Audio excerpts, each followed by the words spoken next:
In the endless winter of a cold and desolate planet, a crashed ship lies half buried in snow. Inside, a mechanical heart beats in rhythm with a dying reactor. This is the Penrose 512, and within its frozen corridors, a technician named Elster awakens to find herself alone, searching for someone she can barely remember. This moment, this awakening, will repeat itself countless times, like a record caught in an endless groove, each iteration carrying echoes of previous attempts, each cycle carving deeper into the nature of consciousness, identity, and love. The ship's cryogenic pod stands empty, its systems failing. Oxidant, the lifeblood of biomechanical beings, stains the floors. In the cockpit, emergency lights pulse weakly, illuminating a photograph of two figures whose identities blur with each viewing. Even our own memories seem uncertain, fragmented like the ship's broken systems. This uncertainty, this questioning of memory and identity, forms the foundation of what will become a much deeper exploration of consciousness itself. SIGNALIS is, on its surface, a survival horror game that draws from classics like Silent Hill and Resident Evil. But beneath this familiar framework lies something far more ambitious. Through its story of a replica technician searching for her lost partner, it weaves together Soviet aesthetics, cosmic horror, and quantum mechanics into a narrative that becomes increasingly fractal, each layer revealing new depths of meaning.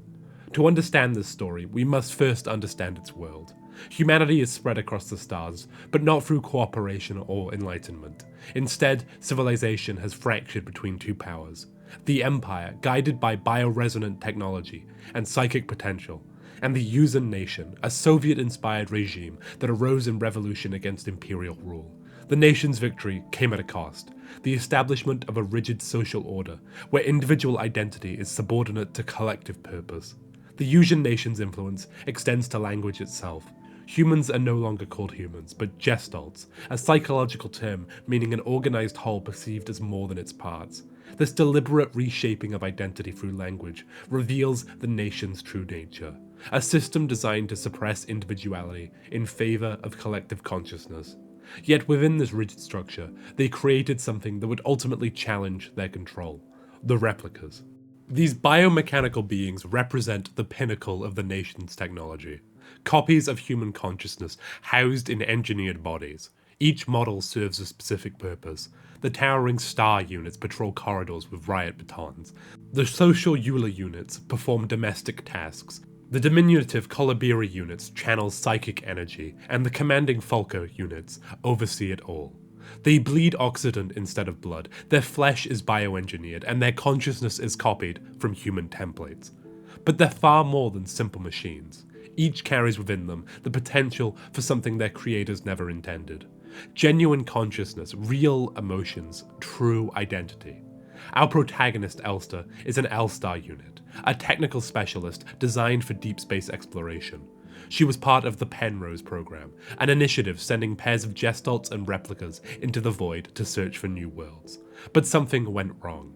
In the ship's third phase, radiation from the failing reactor began to poison both replica and gestalt crew. This is where we first encounter the tragic relationship at the heart of our story.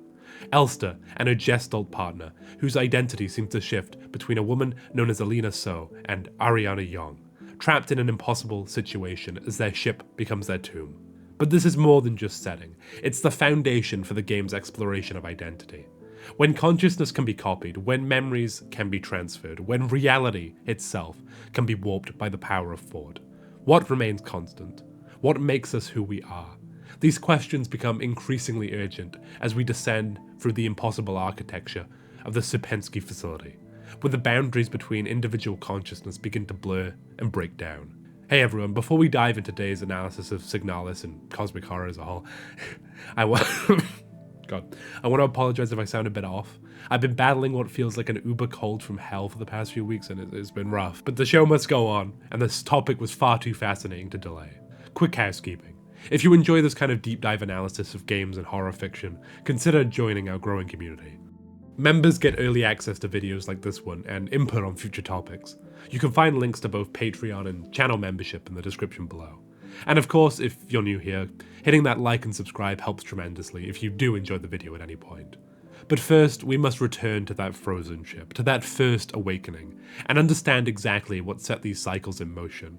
Because in Signalis, even the simplest moments contain layers of meaning, and what appears to be the beginning may actually be somewhere in the middle of a much longer story, one that spans not just space and time, but consciousness itself.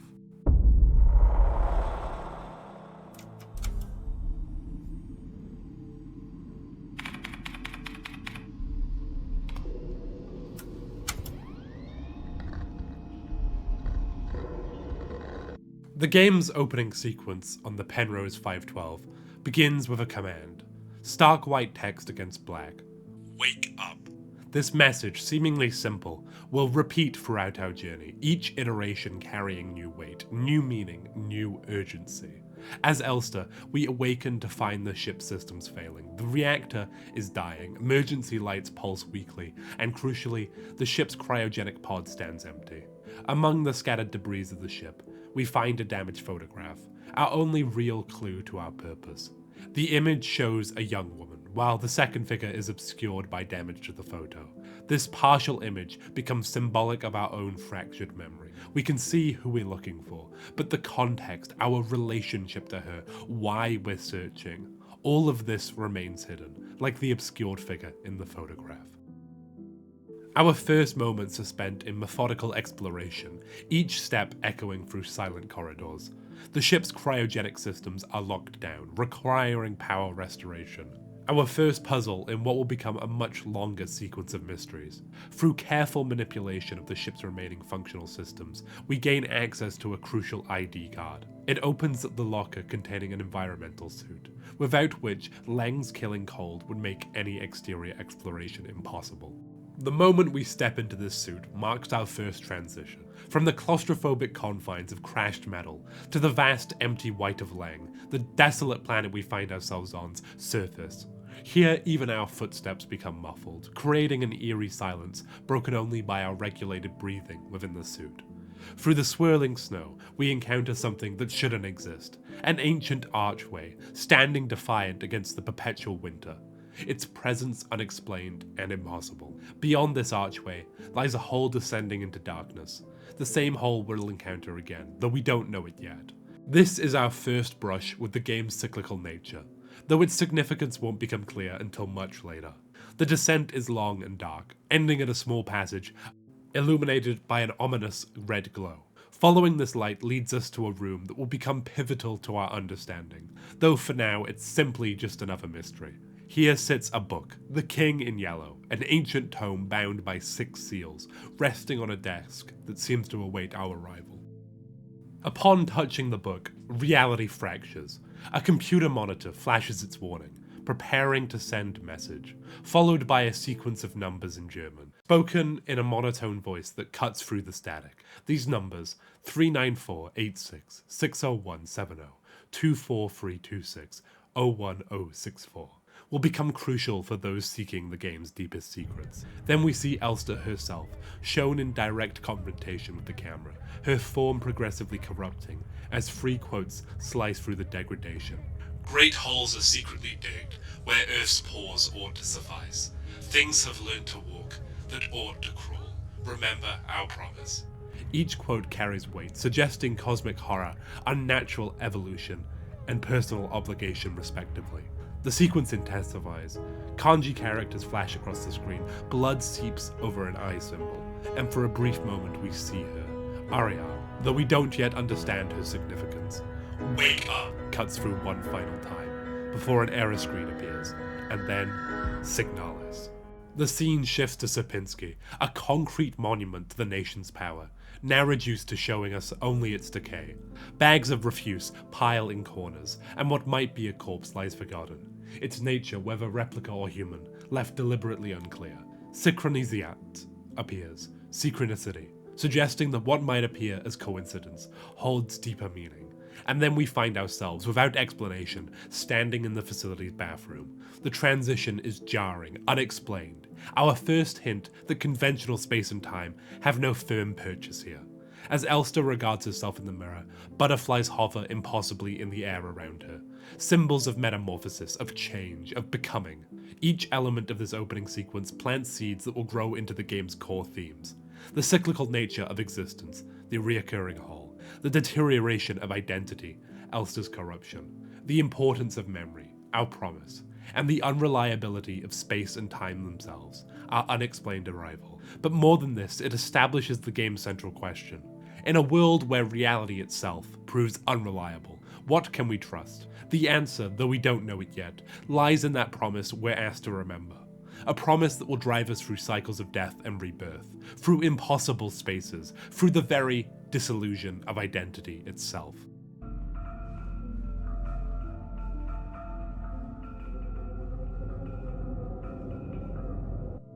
The fluorescent lights of Sierpinski flicker endlessly, casting unnatural shadows across concrete walls. In the bathroom mirror, surrounded by impossible butterflies, Elster speaks her first words. "I came all the way to find her." The facility stretches before us, a labyrinth of Soviet brutalist architecture that seems to pulse with its own consciousness. Security cameras track our every movement. Their red eyes follow with an unnatural precision that suggests something more than mere mechanical observation. These aren't the passive watchers of normal surveillance. They study, evaluate, remember. Every corridor holds at least one of these mechanical observers, their gaze as constant as the facility's own heartbeat. The re-education wing still wears the fading signs of its purpose. Propaganda posters cling to walls like memories of order, a star unit standing proud in riot gear. These images show what should be, contrasting sharply with what we begin to find. Signs of violence, oxidant stains marking the floors, doors barricaded or broken. Our first encounter with another being comes in a dimly lit waiting room, where we find a wounded star unit slumped against a concrete pillar. Even in her weakened state, her frame towers over us. Star units stand over 7 feet tall, their imposing stature designed for crowd control and security. Oxidant seeps from her wounds, creating dark patches against her black uniform. The harsh overhead lighting cuts through the institutional gloom, while propaganda posters bearing the nation's symbols loom on the walls in deep crimson. Empty seats line the walls. A waiting room where no one waits anymore. Above, a security door's keypad glows a faint green, its presence a reminder of the facility's rigid control systems that have now failed spectacularly. "You should get out of here," the star unit warns, her voice carrying both authority and resignation. When we show her the photograph, asking about the woman we're searching for, she provides our first real clue about the facility's collapse. "I don't know her, but people were getting sick. If she's still alive, she's probably in the mines below." She pauses, then adds, "There's an access elevator to the mine shaft 1 level below, but you'll need an administrator's key to use it." The image carries a terrible irony. A security unit unable to secure even her own survival, trapped in the very system she was supposed to maintain. The waiting room, designed to process and control the flow of people, now serves only as a testament to the facility's abandonment, while her wounds speak to the violence that has corrupted Sierpinski. Her warning and directions become our first real breadcrumb towards understanding both what happened here and where we need to go, though the true horror of what awaits in the mine below remains unknown. The first encounter with a corrupted EULA unit comes without warning. Their original purpose, domestic workers, caretakers, teachers, makes the violence of the meeting all the more jarring. We hear them before we see them, a wet, guttural sound that doesn't belong in human or mechanical throats. The fluorescent lights cast long shadows in the corridor ahead, and within one of these shadows something moves with horrible purpose. The EULA unit emerges into the light, and we see what the facility's corruption has wrought. Their once humanoid frame is twisted, hunched forward at an impossible angle. The standard-issue domestic uniform is stained with oxidant, the synthetic blood of replicas. In their hands, they clutch kitchen knives, tools meant for care and sustenance, perverted into weapons. But it's their face that truly reveals their degradation. Where there should be the calm, servile expression of a domestic worker, there's only a mask of aggressive hunger, their mechanical eyes glowing with feral intensity. They move with a terrible duality. Their steps still carry echoes of their domestic programming, the measured pace of service, but now these movements have become predatory, the efficient walk of a caretaker transformed into a hunter's stalk. When they notice us, they charge with unnatural speed, their bodies raised with terrible purpose. It is after this where we have our first encounter with a gestalt, a normal human, known as Isa, and it occurs in the facility's library, at least on this level. The moment is sudden and violent. Through an institutional doorway, we witness her dispatching a corrupted replica with lethal efficiency. She drives her knife into the machine with practiced motion, suggesting that this isn't her first confrontation in these halls. The corrupted unit collapses, and in the aftermath of the violence, Issa turns to acknowledge us. "Oh, hello," she says, her calm demeanor a stark contrast to the violence we just witnessed. "You don't belong here either, do you?" Her words carry a strange weight, not just an observation, but an understanding of displacement. "I'm Issa Ito." The library around us stands in mute witness to this meeting, shelves of carefully ordered knowledge, now silent and dark. Her voice continues, carrying both warning and resignation. "You should be careful. There is something wrong with this place. I don't know what happened, but it is probably dangerous to go any further." When we remain silent, she shows understanding. "That's okay, I understand. I have something I need to do too." Her own quest mirrors ours, another searcher in these corrupted halls. She seeks her sister while we clutch our damaged photograph. "Take care," she adds. "I hope you find who you're looking for." The encounter is brief but significant. Our first meeting with another conscious being who isn't dying or corrupted. Issa moves through Sierpinski with purpose, her presence raising questions about how long she's been here, what she's seen, and what drives her to continue searching despite the obvious dangers. This first meeting with Issa establishes a crucial parallel. Two searchers in Sierpinski's corrupted halls, each driven by someone they've lost. The library where we meet her seems oddly fitting, a place of knowledge and records now standing silent witness to two quests for truth. In the aftermath of her departure, we can examine the space more carefully, finding scattered documents and a note she left behind. "Erica, if you find this note, despite everything that's happened, I've come to look for you." We'll encounter Issa again as we delve deeper into the facility. Each meeting gradually reveals more about her own journey, though something about her presence feels increasingly unstable, like a radio signal that fades in and out of clarity. Her appearances punctuates our descent through Sierpinski's layers, each encounter marking another step into the facility's mysteries. Early in our exploration of Sierpinski's first level, we discover a diary entry that serves as our first real connection to the woman in our photograph.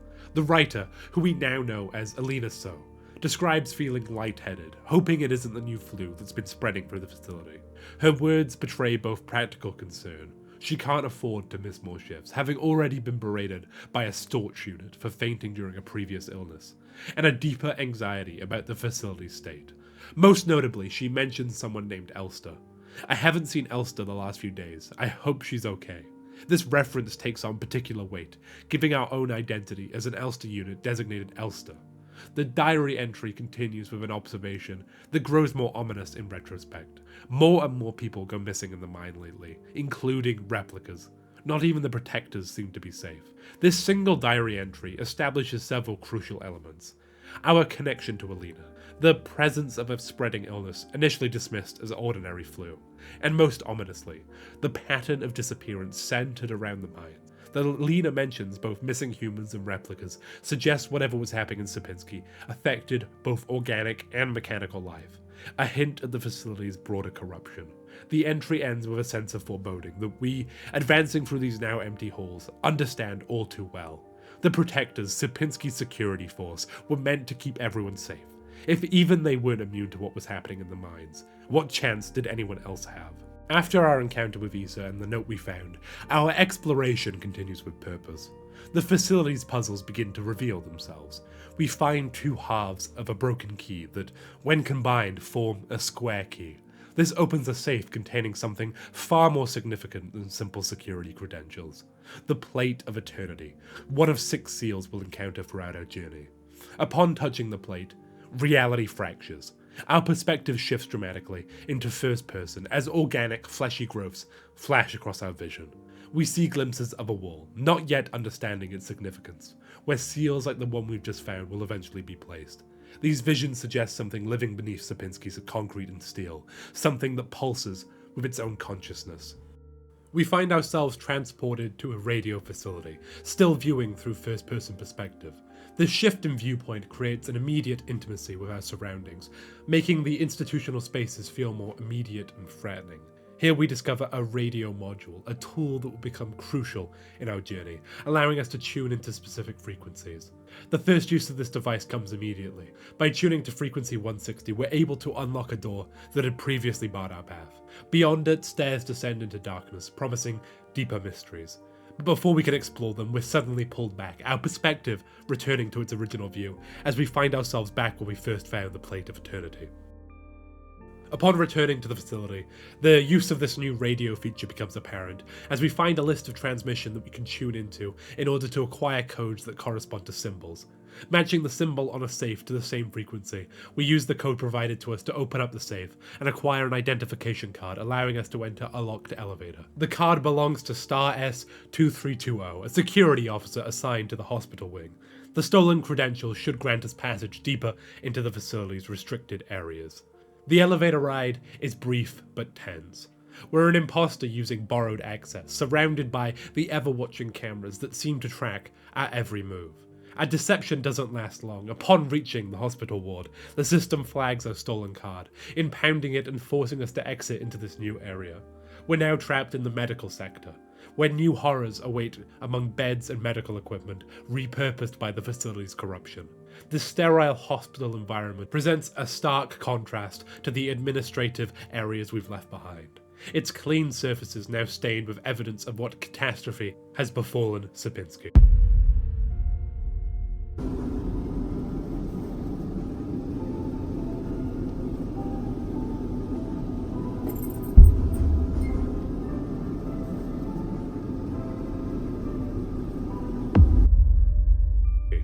Our first steps into the hospital ward lead us to a terminal positioned above the save room.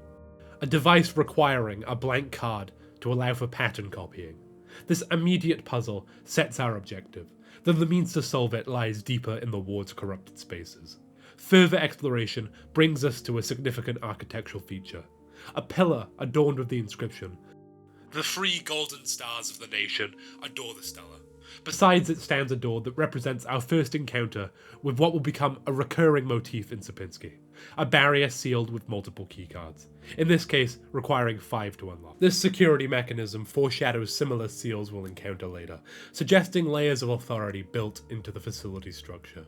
Our search for the blank card leads us to discover that parts of the old hospital ward lie submerged beneath the current level. Accessing this flooded section becomes crucial to our progress. We encounter a puzzle involving water management, a system of valves and tanks that must be carefully balanced to drain the lower area. The mechanism requires careful manipulation, suggesting that even the facility's maintenance systems have been transformed into puzzles that need to be solved. With the water drained, we descend into the old ward. Despite our efforts, ankle-high water still covers the ground, creating an unsettling atmosphere as it reflects harsh lighting and distorts our movements. The constant splash of our footsteps serves as a reminder of the facility's decay, of systems failing and spaces being reclaimed by entropy. It's here, in this partially submerged level, that we finally locate the blank card we need. However, finding the key is only half the solution.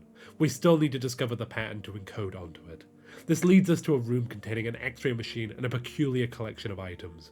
A revolver, a disembodied hand, and a key encased in some opaque material. Using the X-ray device reveals the pattern we need, transforming a medical diagnostic tool into an instrument for uncovering hidden information. With both components of the puzzle now in hand, the blank key and knowledge of the pattern, we can return to the terminal and begin the encoding process that will grant us further access to Sierpinski's mysteries. As we return to the door and place the now useful blank keycard into one of the 5 slots on the door. However, our exploration of the hospital ward is far from complete. The flooded lower ward holds more secrets beside the blank key, as we discover an air conditioning grate, with a wrench we found earlier proving its worth. Metal groans against metal as we pry the cover free, revealing a hiding place containing a keycard marked with an air symbol, one of the 5 needed for the sealed door. We also find our way to the flooded bathrooms on level B4. Here, among the water-damaged facilities and rusted pipes, we discover the water key, one of the 5 elemental keys needed for the sealed door. Our exploration of the waterlogged corridors continue, lights reflecting off the ankle-deep water, until we find ourselves in an abandoned patient's ward just off the main flooded hallway. Among the water-damaged remains of medical equipment and patient records, we discover something incongruous, a video cassette. Its purpose is here unclear, but its presence somehow significant. After returning to place the air and water keycards into their designated slots on the sealed door, curiosity about the cassette's contents drives us to search for means of viewing it. The search leads us to a room that seems frozen in time, a hospital bed still made with military precision, and a television set capable of playing the mysterious tape. The moment we insert the cassette, reality fractures. The screen flickers to life, showing a white-haired woman looking down on a train. But this isn't simply playback. The boundary between observer and memory collapses entirely. Our perspective lurches, reality shifts, and suddenly we find ourselves standing at the end of the train carriage, the fluorescent lights of the hospital ward replaced by the warm glow of passenger car lighting. The white-haired woman sits ahead of us, on the right side of the carriage, a figure both present and impossibly distant. As we try to approach, to cross the space between us, the light fixture above sputters and dies. In that moment of manufactured darkness, she vanishes like smoke. In her place lies the gold key, another piece of the puzzle that guards whatever lies beyond the sealed door. We return to the hospital room, the television now dark, left to question whether what we experienced was memory, dream, or something else entirely. Something born of Sapinski's increasingly unstable reality. Near the television set where we experience the unsettling vision of the white-haired woman on the train, we discover another page of Alina's diary. The location feels deliberately significant. Her written words of growing unease placed next to a device that just showed us a haunting glimpse of someone who might be connected to all of this. "Something is wrong," she writes, immediacy in her words. "Nobody will tell me what's happening, but ever since I woke up, everyone has been behaving strangely." This sense of displacement and confusion mirrors our own experience in the facility, where nothing quite seems to align with reality. The second page reveals her confinement. "The protectors won't let me leave my room and return to work, even though the wound from my fall is already healed. I think there must have been an accident in the mine." The mention of the mines echoes what we've heard from others about that place being the source of whatever catastrophe befell Sapinski. Her final entry grows more desperate. "I overheard two Yules whispering in front of my room that they're running out of staff. I'm worried that something has happened to Elster. I haven't heard from her in a while. I can't just sit around here any longer." She signs it Alina So, the same name we've been asking about since our arrival. Finding these entries next to the television when we just experienced that strange vision creates an unsettling resonance. Both the diary and the vision suggest fragments of a larger truth about Sapinski, about Alina, about ourselves. Pieces of the puzzle we're only just beginning to understand. After our unsettling encounter with the video cassette, we discover a room containing something increasingly rare in Sapinski, an uncorrupted Euler unit. This domestic replica stands as a lonely island of sanity amid the facility's decay, stationed near a locked safe. Using information from a previously discovered note, we crack the safe's combination, revealing two crucial items. A keycard granting access to the incineration room beyond the morgue, and an eye module capable of capturing and storing 6 photographs. The path to the morgue forces us to navigate past corrupted Euler units, their once nurturing program tweaked into predatory stalking. The morgue itself stands as a grim reminder of Sapinski's fate, a space designed for death, now surrounded by a different kind of ending. The incineration room presents us with another of the facility's puzzles, this one requiring careful management of CO2 gas and O2 levels.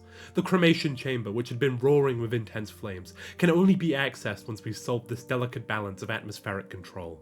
The puzzle feels symbolic, managing the very elements of life and death to proceed deeper into the facility's mysteries.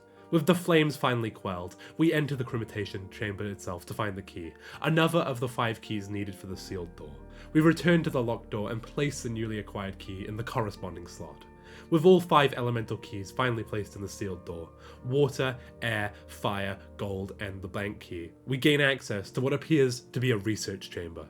The room's clinical atmosphere is broken by a conspicuous save point and a central observation chamber, its protective glass shattered inward. Something violent happened here, though the evidence has long been cleaned away or decayed. After saving, a moment of preparation that feels more ominous than reassuring, we drop down through the broken glass. What follows is our first encounter with one of Sapinski's more formidable corrupted units, a minor replica. The encounter begins with a close-up of its face as diagnostic information flashes across our villain. Frame type S4, non-combatant, servo-controlled, special modules NUK, LSS, HYD, FKS, NAV_squad size 8. The diagnostic information flashing across our vision is suddenly interrupted as corruption overtakes the miner's features. What begins as subtle distortion erupts into horror as its face seems to melt into form. Streams of corrupted matter flowing like veins across its diving suit-like frame. The face visor snaps shut with a mechanical finality that feels like a death sentence. The mining laser powers up with a threatening hum that fills the observation chamber. This tool, designed to cut through rock and mineral, now tracks our movements with terrible purpose. The miner towers above us, its hulking frame casting long shadows under the harsh lighting.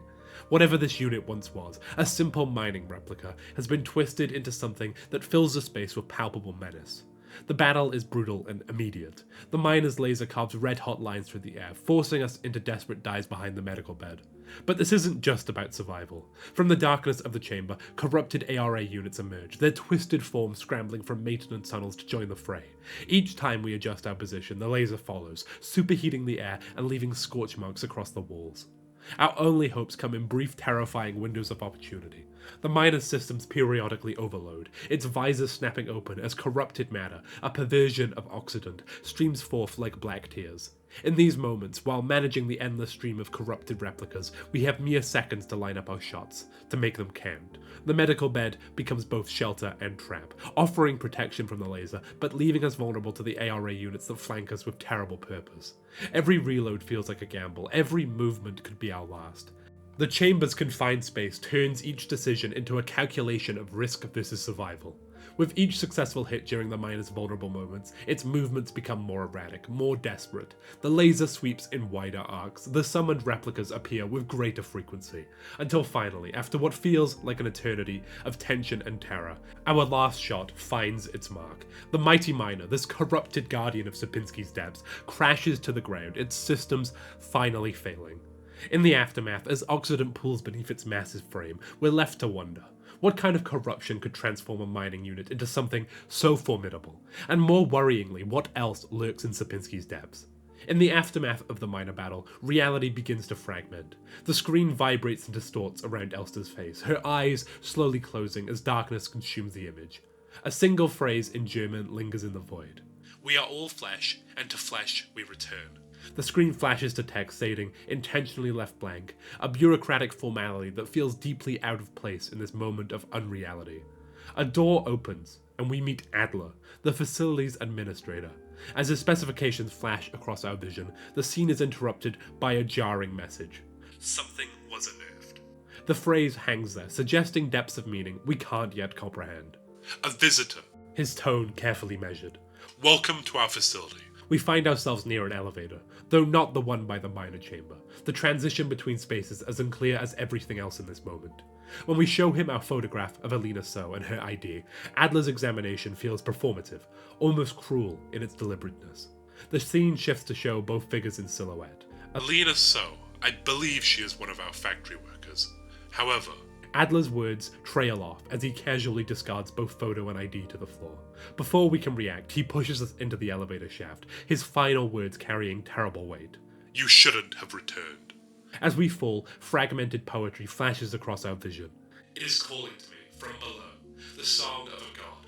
A dark sun setting over black ocean, a red eye in the sky staring, unblinking forever, and deep below the earth await answers to questions yet unasked." The scene transitions to text, simply stating, "A dream about dreaming." The fall down the elevator shaft transitions unexpectedly into someone else's memory. We find ourselves in the consciousness of Issa, awakening in a snow-frame classroom. "I must have fallen asleep waiting for Erica," she thinks. The scene shifts into first-person perspective, allowing us to experience this memory through Issa's eyes. Through the classroom's windows, we see Rotfront's distinctive cityscape, a Soviet brutalist sprawl dominated by massive satellite dishes that loom over the surrounding buildings. Snow falls endlessly, creating a dreamlike quality to the urban vista. This is Rotfront Sector C, specifically the Mandelbrot Polytechnical High School, as indicated by the flags and signage. Issa's thoughts continue to guide us. "Did she already go home without me? We wanted to get some books from the library together. I should check if she's still there." Her connection to Erica feels tangible in these moments, a relationship that echoes our own search for someone lost. As we approach an ajar door, we witness a scene of cruelty. 3 figures wearing strange-looking masks surrounding a white-haired woman, their intentions clearly malevolent. The woman closes her eyes, and the image begins to vibrate and distort with an almost palpable emotional weight. The scene carries extra significance given what we know of Sierpinski's Whitehead residence, having seen her already, and of the woman we saw at the very start of the game, Ariane Young. As the scene with the white-haired woman fades, 3 sets of German text appear in sequence, each adding layers of meaning to what we've witnessed. Our concern preoccupies, only for me forever, from the second moment of paralysis, curved. In the end, it was my sister, and not I, who came to help. I was always useless. These fragments, appearing in stark red text against the darkness, reveal Issa's deep guilt and self-recrimination. The text suggests that while she witnessed the bullying of the white-haired woman, it was her sister Erica who intervened, a moment of inaction that seems to haunt this memory. The memory sequence shatters as we return to Elster's perspective, her face shown in the same haunting close-up as Ariane moments before. Her expression tightens, mechanical eyes focusing, as we reach the bottom of our fall. What awaits us is perhaps the most disturbing revelation in Sierpinski's halls.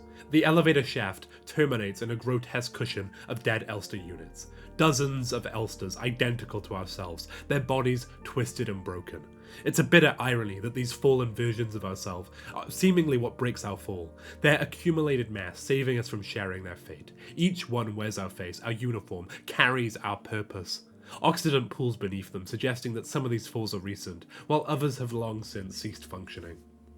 The sheer number of bodies is staggering, and each one is a failed attempt. When we attempt to examine the elevator shaft, Elster's only comment is a chillingly matter-of-fact observation. The elevator is out of order. The brutal understatement of this remark, given the horror of our surroundings, suggests either a psychological defense mechanism or an inability to recognize the seeming loop that Elster appears to be trapped in.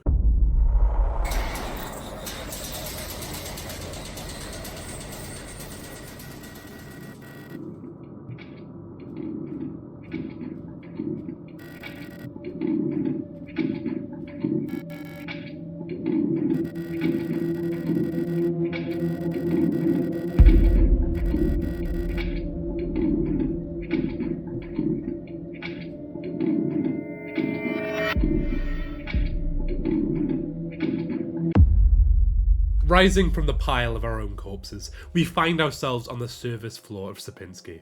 Our objective becomes clear. We need Adler's administrator keycard to access the mineshaft elevator.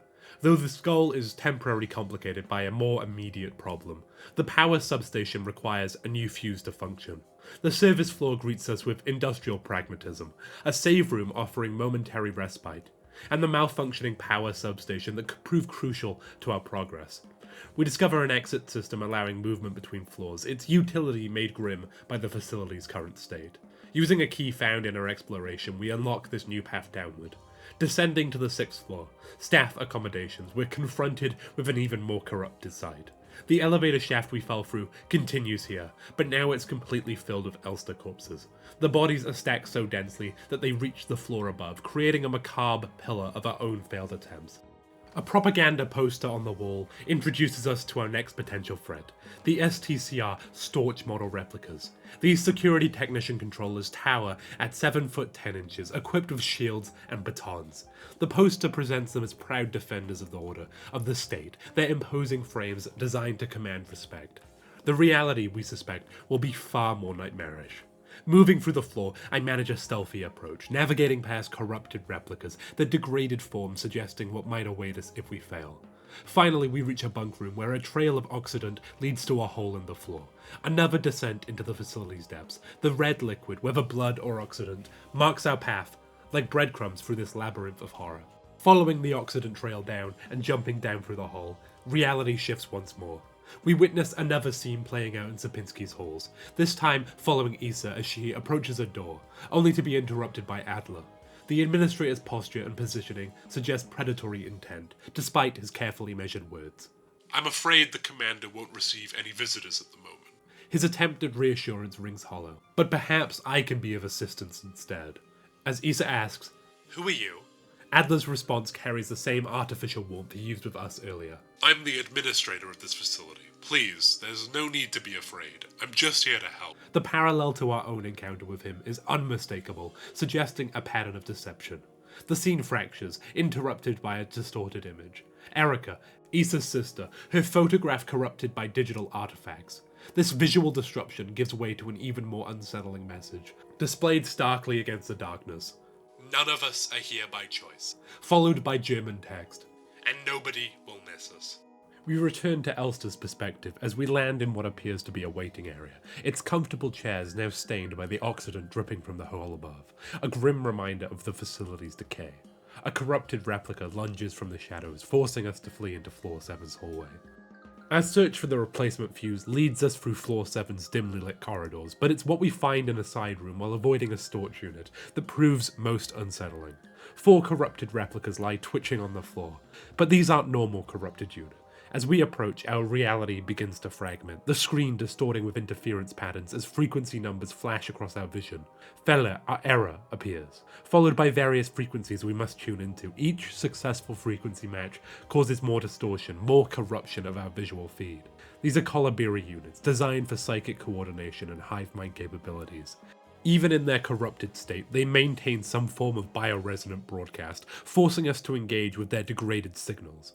As we match each frequency, the corrupted Kolibiris seem to lose their connection to whatever force animates them, fading from existence until only one remains. In the aftermath of this psychic confrontation, we discover something equally significant. A painting that seems to capture something essential about Sierpinski itself. The artwork depicts a small red figure amid towering desolate ruins, dwarfed by dark cypress trees that thrust up like black flames against a brooding sky.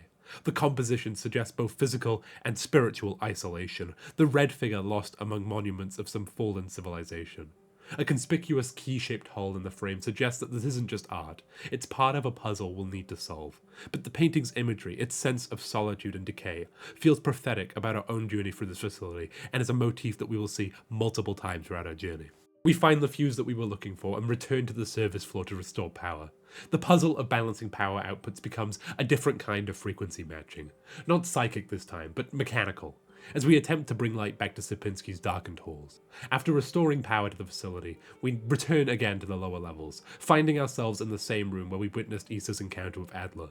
Here we discover crucial information about the Volker units, Generation 6 high-tech bioresonance command replicas that tower at 250 centimeters, their biomechanical frames protected by bullet-resistant armor plating. The classified documents reveal something more unsettling about these units. They're designed to be an authority that may never be questioned, serving not just as commanders, but as nearly godlike beings. This status is deliberately reinforced by their imposing height and their resemblance to the Yuuzhan nation's leaders, the Great Revolutionary and her daughter. But it's their bioresonance capabilities that prove most significant.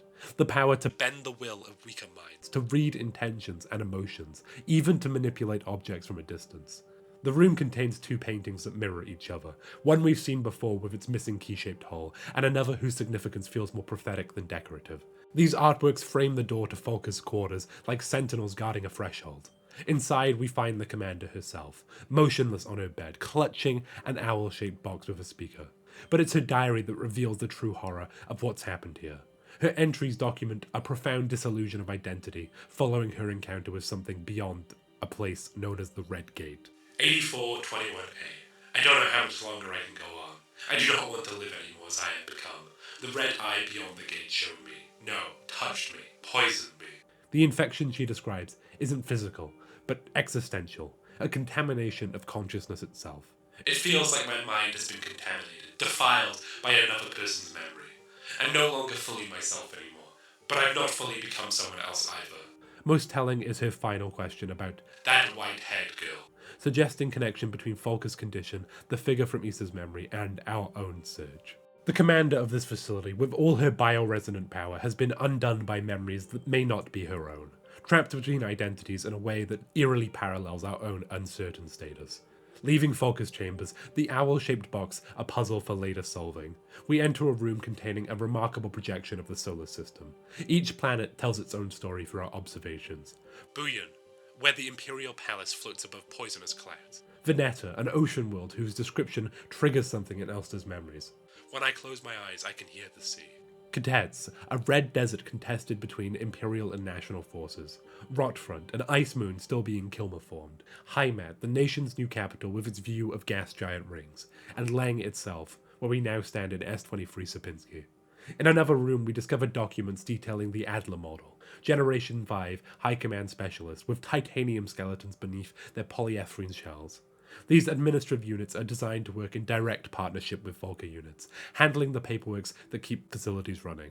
The documentation reveals the careful balance of power in Sierpinski's hierarchy, each type of replica with its specific role and purpose. Our exploration yields practical rewards. A flashlight module that would let us pierce darker corners of the facility, and in the gun range, a powerful revolver secured in a case we can now unlock. This upgraded weapon proves immediately useful against the corrupted replicas that still roam these halls. Using the shutter gate handle we found earlier, we gain access to the piano room, both a save point and the source of an owl key that grants us entry to the Yule Dorm at level 6. Here we find evidence of the facility's social breakdown. A cassette tape deliberately broken by other replicas who couldn't stand the music Yule units needed to maintain their stability. With duct tape found in a darkened room, our new flashlight proving its worth. We can repair this small artifact of the Yule unit's attempt to ward off persona degradation. Our path leads us to the Protector's office on floor 7, where we find a key that matches the strange hole in the painting we encountered earlier. Returning to that room, the key unlocks the painting's secrets, revealing another key, this one for a workshop. In this workshop, we discover an audio broadcasting device capable of playing our repaired cassette tape. Tuning it to frequency 142, music fills the otherwise silent space. With the frequency discovered, we return to Volker's chambers, the music seeming to resonate with the owl-shaped box she clutches, causing it to open and revealing the hummingbird key. This key grants us access to yet another significant location, the Kolibiri study on level 8. Inside, we find the same painting of the shore that adorned Volker's chambers. Inside the Kolibiri study, we discover a cache of classified documents that reveal the complex social dynamics between different replica models. The EULA documentation is particularly telling. These units, based on the neural pattern of a ballet dancer, require music and mirrors to maintain their stability. They form groups of around 10, giving each other nicknames, their need for social interaction and self-expression built into their very programming. The contrast between this artistic origin and their current corrupted state in Sierpinski's halls feels particularly poignant. The ARA documentation reveals another layer of complexity. Despite their appearance as quiet simpletons, these maintenance units possess a sophisticated social awareness, silently judging those who treat them poorly and sharing these judgments throughout their cadre. They form a particular bond with EULA units who alone can read their expressionless face. Most intriguingly, they construct their own secret service tunnels throughout facilities, a detail that takes on darker significance given the current state of Sierpinski. But it's the Kolibiri's note about Adler that proves most disturbing. "Keep an eye on Adler. He's hiding something from us.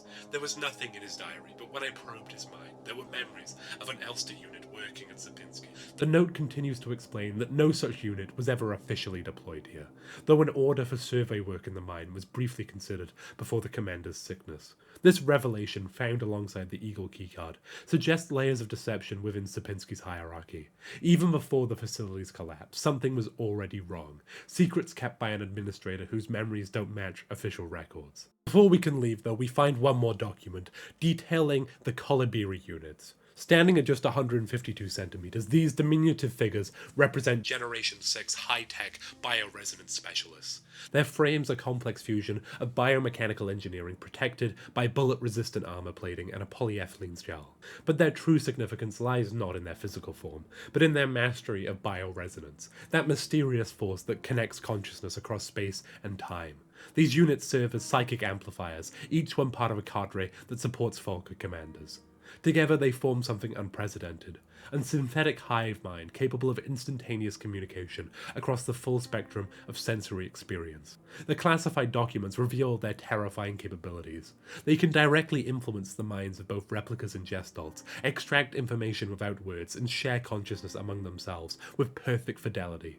This represents more than just technological achievement. It's an attempt to recreate collective consciousness itself, to manufacture what the Eusian nation calls the closest recreation of a true hive mind. Their presence in Sierpinski takes on new meaning with this knowledge. These weren't just security units, but psychic coordinators, their corruption potentially explaining the facility's descent into chaos. If these units could influence minds, what happened when their own minds began to degrade? What kind of psychological infection might spread through their hive mind, corrupting not just programs, but consciousness itself? It is also in this study where we find a key to a postbox, but before we can use it, we find ourselves drawn to Adler's office, accessed with the Eagle key we discovered earlier. The space feels deliberately organized. A bureaucrat's domain, but it's his diary that proves most revealing, documenting the facility's descent into chaos through the increasingly unstable perspective of its administrator. The entries begin with curiosity about a confiscated astronomical device, but quickly spiral into something more unsettling. Adler describes dreams, or perhaps memories, of a past life where he administered tests to a white-haired woman using cards bearing astronomical symbols. Most disturbing is his recollection of an Elster unit in the mining site, a model that, according to official records, was never stationed at Sierpinski. His writing captures the facility's gradual collapse, the Kolibiri units becoming unavailable, Volker falling ill, and finally the rapid deterioration of both replica and Gestalt staff. The replicas end up in the hospital wing while the human workers succumb much too fast for any attempts at treatment. His clinical descriptions of this horror feel somehow more disturbing than outright panic would be. There's something especially telling about his attachment to material objects. The mechanical box, a fountain pen purchased with saved ration marks, a blank notebook he plans to use next. These items feel like anchors, attempts to maintain normalcy, even as reality itself begins to fray around him. With the postbox key in mind, we make our way to floor 6, where we'll finally gain access to the library, through unlocking postbox 512, the same number as the Penrose 512s, the ship we started the game on, and something we will come back to later.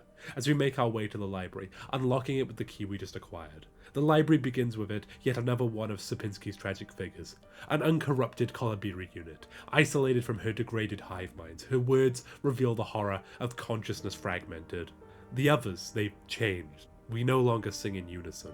The metaphor of song appears again. That same song we all dance to, now becoming discordant, broken. What makes this encounter particularly poignant is the discovered documentation about Kolibiri unit psychology. Their neural patterns are inherently unstable, their bioresonance modules making them hyper-susceptible to outside influence. They function as emotional amplifiers, creating feedback loops by absorbing and broadcasting the feelings of those around them. The irony is brutal. Units designed to share consciousness now trapped in a corrupted network of broken minds. This context makes our lonely Kolibiri's isolation both salvation and torture. The library, meant as a stabilizing environment for these units, has become her refuge, but at the cost of total solitude. Her wish to join the corrupted majority, if only to end her loneliness, speaks to a fundamental truth. Perhaps even broken connection is preferable to none at all. In stark contrast, we find documentation about minor units, whose neural patterns are described as extremely stable.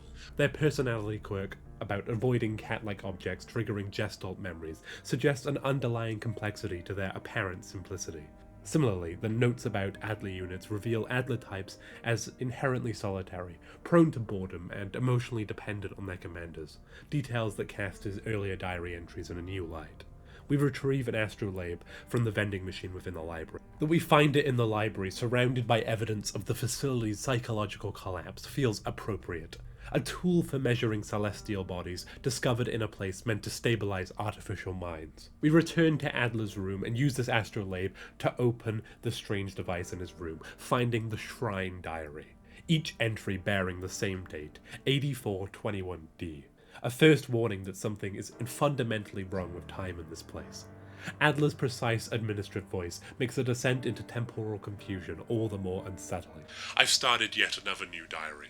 How time flies. The work is dull and monotonous as ever in Sierpinski, but a bright light illuminates my day. Today I was invited to a meeting by Commander Falke, and she was as magnificent. The first entry reads like any bureaucrat's notes, though his admiration for Falke already hints at the emotional dependency we learned about in the Adler documentation. The next entry shifts subtly. Another day passes.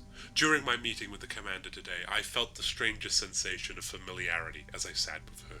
Sadly, our meeting was interrupted by an unexpected power act. Already, reality begins to fray. His paranoia grows palpable in the next entries. I've been feeling strangely paranoid these days. Never before have I felt so strongly the sensation of déjà vu as I have these past few. When I checked the pages of my diary today, I noticed that for some inexplicable reason, I seem to have dated my previous entries with today's date. What an embarrassing. His attempt to rationalize the impossible is painfully human, or at least a perfect simulation of humanity. But this rational facade crumbles quickly. Every day feels a bit like I've lived it before, and even stronger is the sensation that something is somehow just slightly out of place. Fear begins to overwhelm his administrative precision. Why is my diary filled with entries I cannot recall writing? Why are they all dated to today? Has the loss of my beloved commander finally got into my mind? Am I going insane? I fear what will happen to me if anyone finds out. I am alone in this. If they discover my notes, I'll be deacon. The next entries show his desperate attempt to understand what's happening to him. Something is wrong. I can feel it. Is this really madness? When I read the pages of my diary, I recall events that never happened, a yesterday that never was, yet it feels as real as the one I actually experienced. This cannot merely be a defect of mine. It feels as though in this room I peer into another version of reality. How? I do not know. Perhaps I too have become sick like the others, without realizing. But I will not. His analytical mind makes one last attempt to frame the impossible in comprehensible terms. A slow accumulation of reproduction errors, a gradual corruption of information, a story misremembered, slowly morphing with each retelling, like genetic material, mutating and evolving, like the replica mind, copied over and over from an aging. The final entries show his surrender to the mystery. I do not know, but I will find out. The answers lie below. I can feel it. Someone or something calls me from there. In them. Each entry dated 8421D, each one a step further into understanding, or madness. The progression from rational observation to desperate theorizing to final surrender maps perfectly onto what we know about Adler units, their need for order, their susceptibility to bioresonant influence, their tendency to become fixated. In these pages we watch an administered mind trying to document its own dissolution. Now with his administrator's keycard in hand, we prepare to follow Adler's path into the mines, toward whatever called to him from below. The Shrine Diary serves as both warning and invitation. Will we find the answers he sought, or will we become another voice in this chorus of fractured consciousness?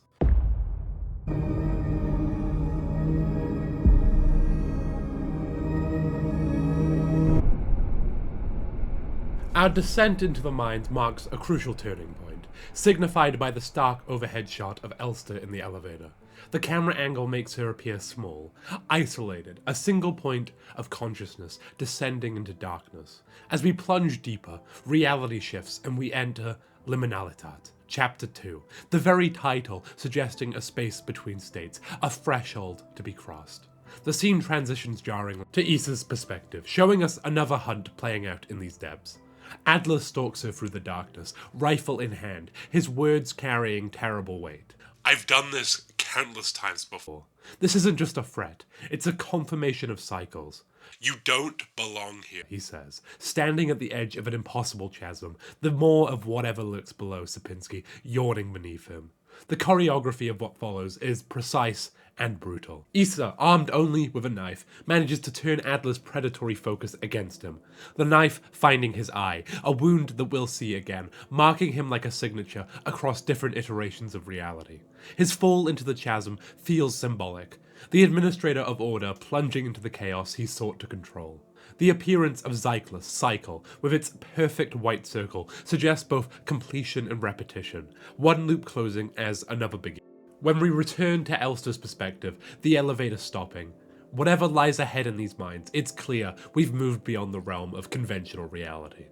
Following the winding paths marked by golden coils of wire and mining equipment, we encounter Bio, an uncorrupted miner unit slumped against a tunnel wall. She sits in a puddle of what might be oxidant or hydraulic fluid. One of her systems clearly failed. Despite her fatal condition, she maintains remarkable composure. Ah, hello. You're not a protector, are you? What brings you here? I'm Bio. If you're down here, you're probably looking for something. I'd help you, but one of my hydraulics failed and I can't move. I'm pretty much done for, so you can just leave me here. There's no point repairing an old unit like me, so don't worry about it, okay? It'd be a waste of resources. I'd offer you my mining laser, but I don't think your frame could supply the power output. You're probably better off using a gun. There should be some useful equipment in the mining office. It's just south of here. Don't worry about me, there are many replacements. We're just replicas after all, right? In the end, what's one drop to an ocean? When I die, they'll just make another. Thank you for talking to me. I hope you find what you were looking for. What makes this encounter particularly poignant is Bio's calm acceptance of her fate. Her words about being replaceable were just replicas after all, right? In the end, what's one drop to an ocean? Reveal both the tragedy and dignity of replica existence. Even facing permanent shutdown, she maintains enough presence of mind to offer practical advice about the office. Following her directions, we make our way to the mining office. After this, we move on, getting onto a service elevator that takes us deeper into Sierpinski's heart, where we discover the true purpose of those golden wires we've been seeing. Not decorative, but deadly. A lattice of razor-sharp filaments that slice through anything unfortunate enough to touch them. Their presence transforms these mining tunnels into a lethal labyrinth, suggesting that even before the facility's collapse, death was woven into its architecture. Within this web of industrial cruelty, we find a moment of profound intimacy. A dying star unit and a Yule companion presents a stark contrast to the corrupted replicas we've been fighting. Their relationship clearly transcends their programmed roles. The star unit's gentle comfort and the Yule's silent grief speak to something far deeper than mere mechanical function. Hey, don't cry. It'll be over soon. Remember that time we went to the surface? The stars were so beautiful. I wish we could go there again. Hey, listen, I'll let you in on a little secret. I can remember my name from my old life. Isn't that funny? Don't you want to know it? Here, I'll tell you.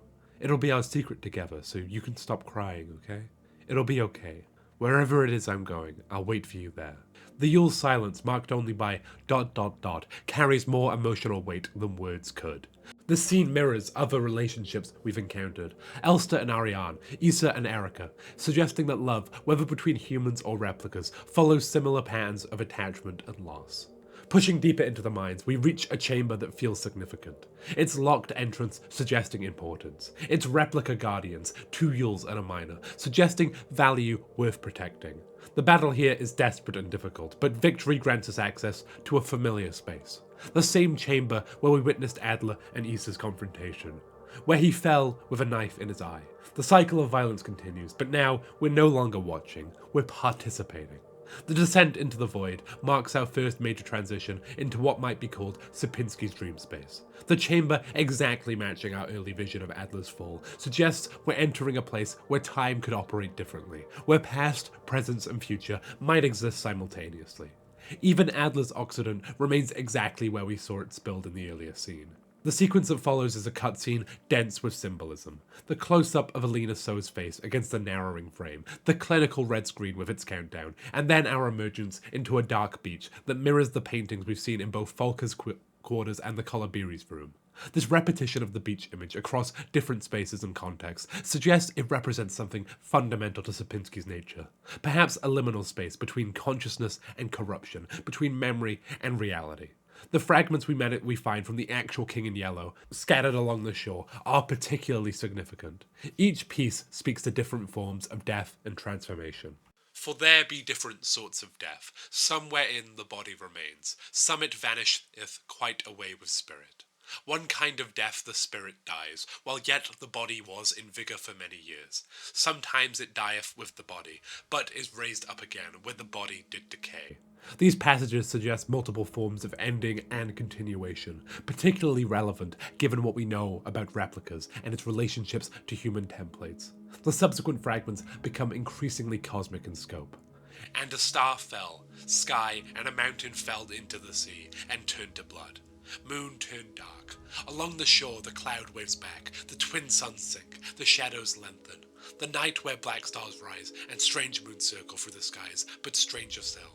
Song of unsung, as tears unshed shall dry and die.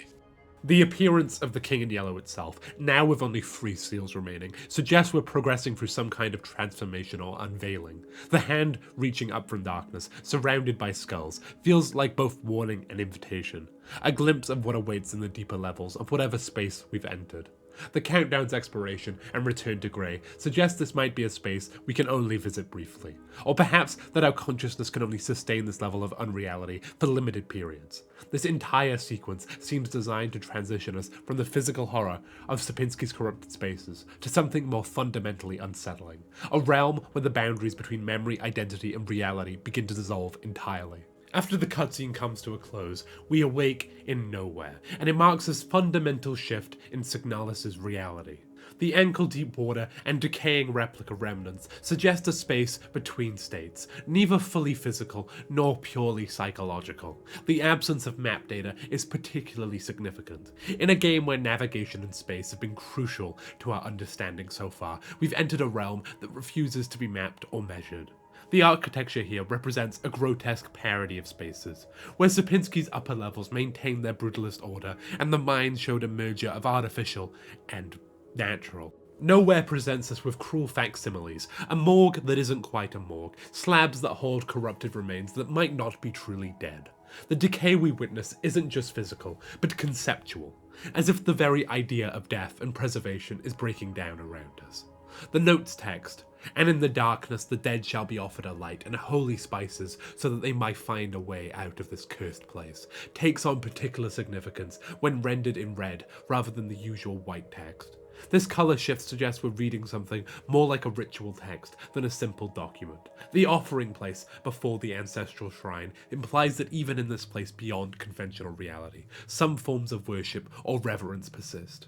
As we traverse nowhere, we come across a locked cage door with a triangle symbol above it, a first step in a whole series of puzzles that we're only just beginning to actually understand. We then come across a room of pedestals as it presents a grotesque parody of a museum or gallery space, its corrupted Yule Guardians suggesting these displays hold something significant.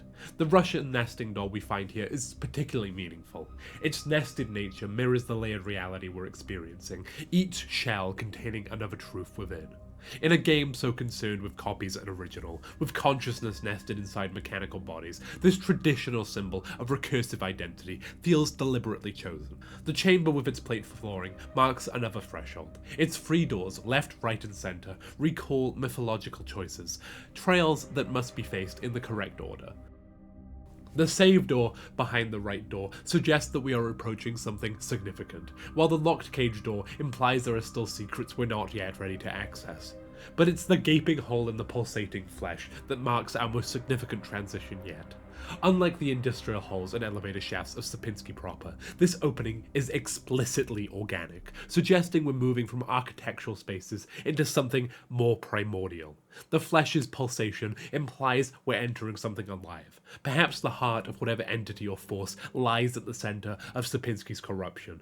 The physical descent through this organic portal mirrors our journey from horror through psychological uncertainty into something more fundamentally unsettling. A space where the boundaries between architecture and organism, between machine and flesh, have completely broken down. We're no longer just exploring a corrupted facility. We're entering the body of whatever corruption has claimed it. It is here where we encounter another one of the facility's horrors, a chimera, and it marks another fracture in Sierpinski's reality, beginning with a sequence that feels deliberately cinematic in its horror. The camera's slow pan across Issa's profile carries weight, her braided hair and school uniform a reminder of her early memory sequence, creating a visual bridge between past and present. The sudden intrusion of the Japanese character Nue serves as both warning and revelation. In Japanese mythology, the Nue represents a chimeric beast, a creature of impossible combinations, fitting symbolism for what emerges from Sierpinski's corrupted depths.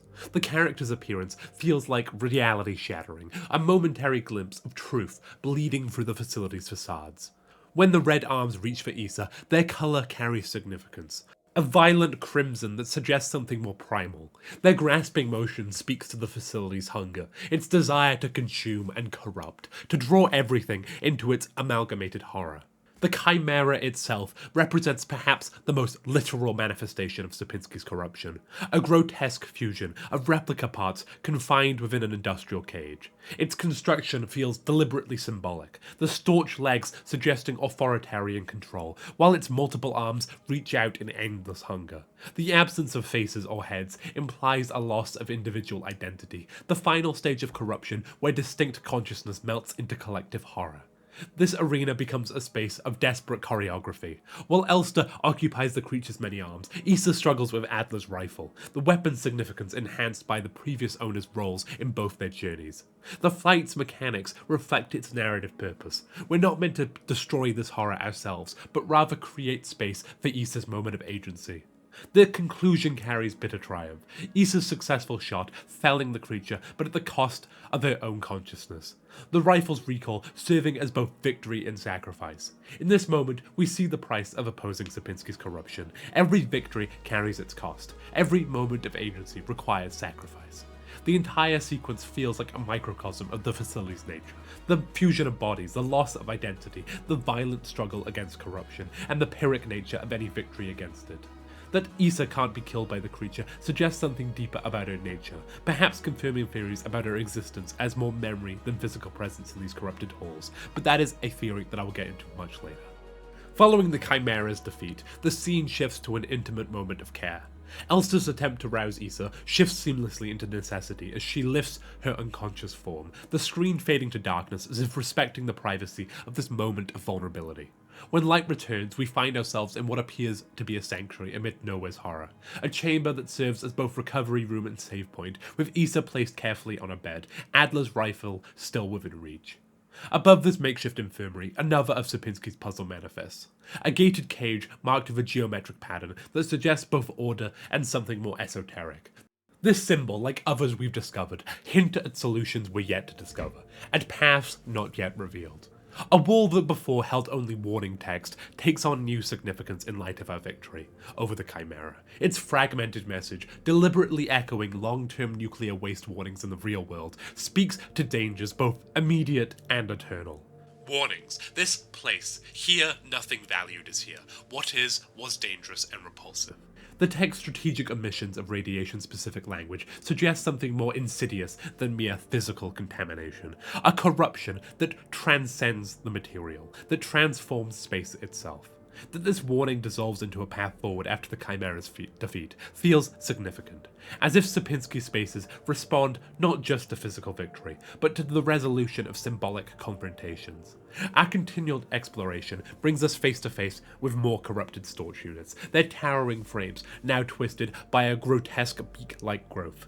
These once proud controllers of Sierpinski's orders have been transformed into predatory entities, their corruption manifesting as a bizarre fusion of mechanical and avian elements. Moving into that now unlocked area that the Chimera's defeat afforded us, we discover a chamber that mirrors Volker's quarters from above. This replication feels deliberate, not mere architectural coincidence, but rather an attempt by whatever consciousness shapes the space to recreate fragments of the facility's previous order. The room's appearance only after the Chimera's defeat suggests a shifting architecture responding to our actions, to our progress through these impossible spaces. Inside, we find a book that presents another layer of Sierpinski's mysteries. A prison from which the only escape is death. Deep below, the dreamer floats in the sea of flesh, the red eye birthing a new world from their dream for eternity, and each time the dreamer turns over in their sleep, the world turns over too, until only flesh remains. The mention of a red eye adds another enigmatic symbol to Sierpinski's growing collection of mysteries, joining the geometric patterns above the cages and the hexagonal designs we've encountered throughout Nowhere. The identity of this dreamer remains equally cryptic. While we've been searching for someone since awakening on the Penrose 512, the text provides no clear connection between our quest and this entity sleeping in its sea of flesh. But this is a connection that will definitely come back later. Like the nuclear waste warning we found earlier, this text seems deliberately designed to convey meaning across barriers of understanding. In contrast to these metaphysical uncertainties, the smelling salts we discover in this room provide at least one other concrete truth.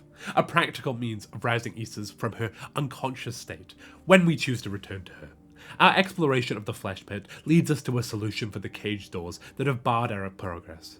In a side chamber, we discover a room dominated by television monitors, each displaying the same unsettling image. A red eye visible behind mechanical shutters. The wall of screens creates a disorientating effect, technology arranged to serve some more enigmatic purpose. A decoding machine stands ready, its interface allowing us to match frequencies to the shapes that appear on the monitors. Each successful match reveals another code needed for the sealed gates.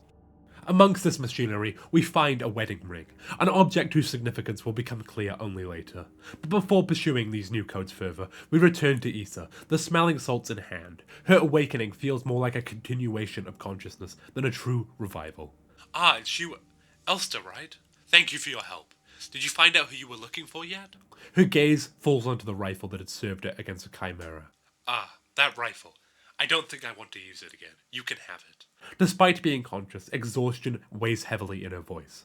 I'm so exhausted, I feel sick. With Adler's rifle now in our possession, a powerful but ammunition-limited addition to our arsenal, we return to the save room before the flesh pits descend. The door marked with a star symbol yields to our newly acquired codes, opening a path past 2 corrupted dual units to a chamber dominated by a striking figure.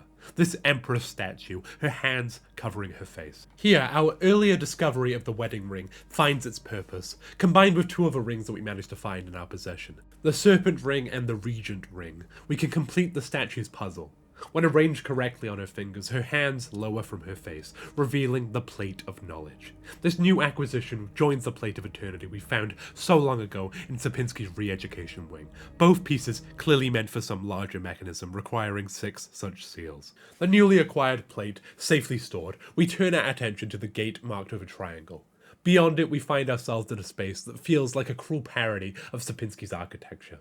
Concrete and steel rendered in impossible arrangements, lit by harsh industrial lighting that creates more shadows than illumination.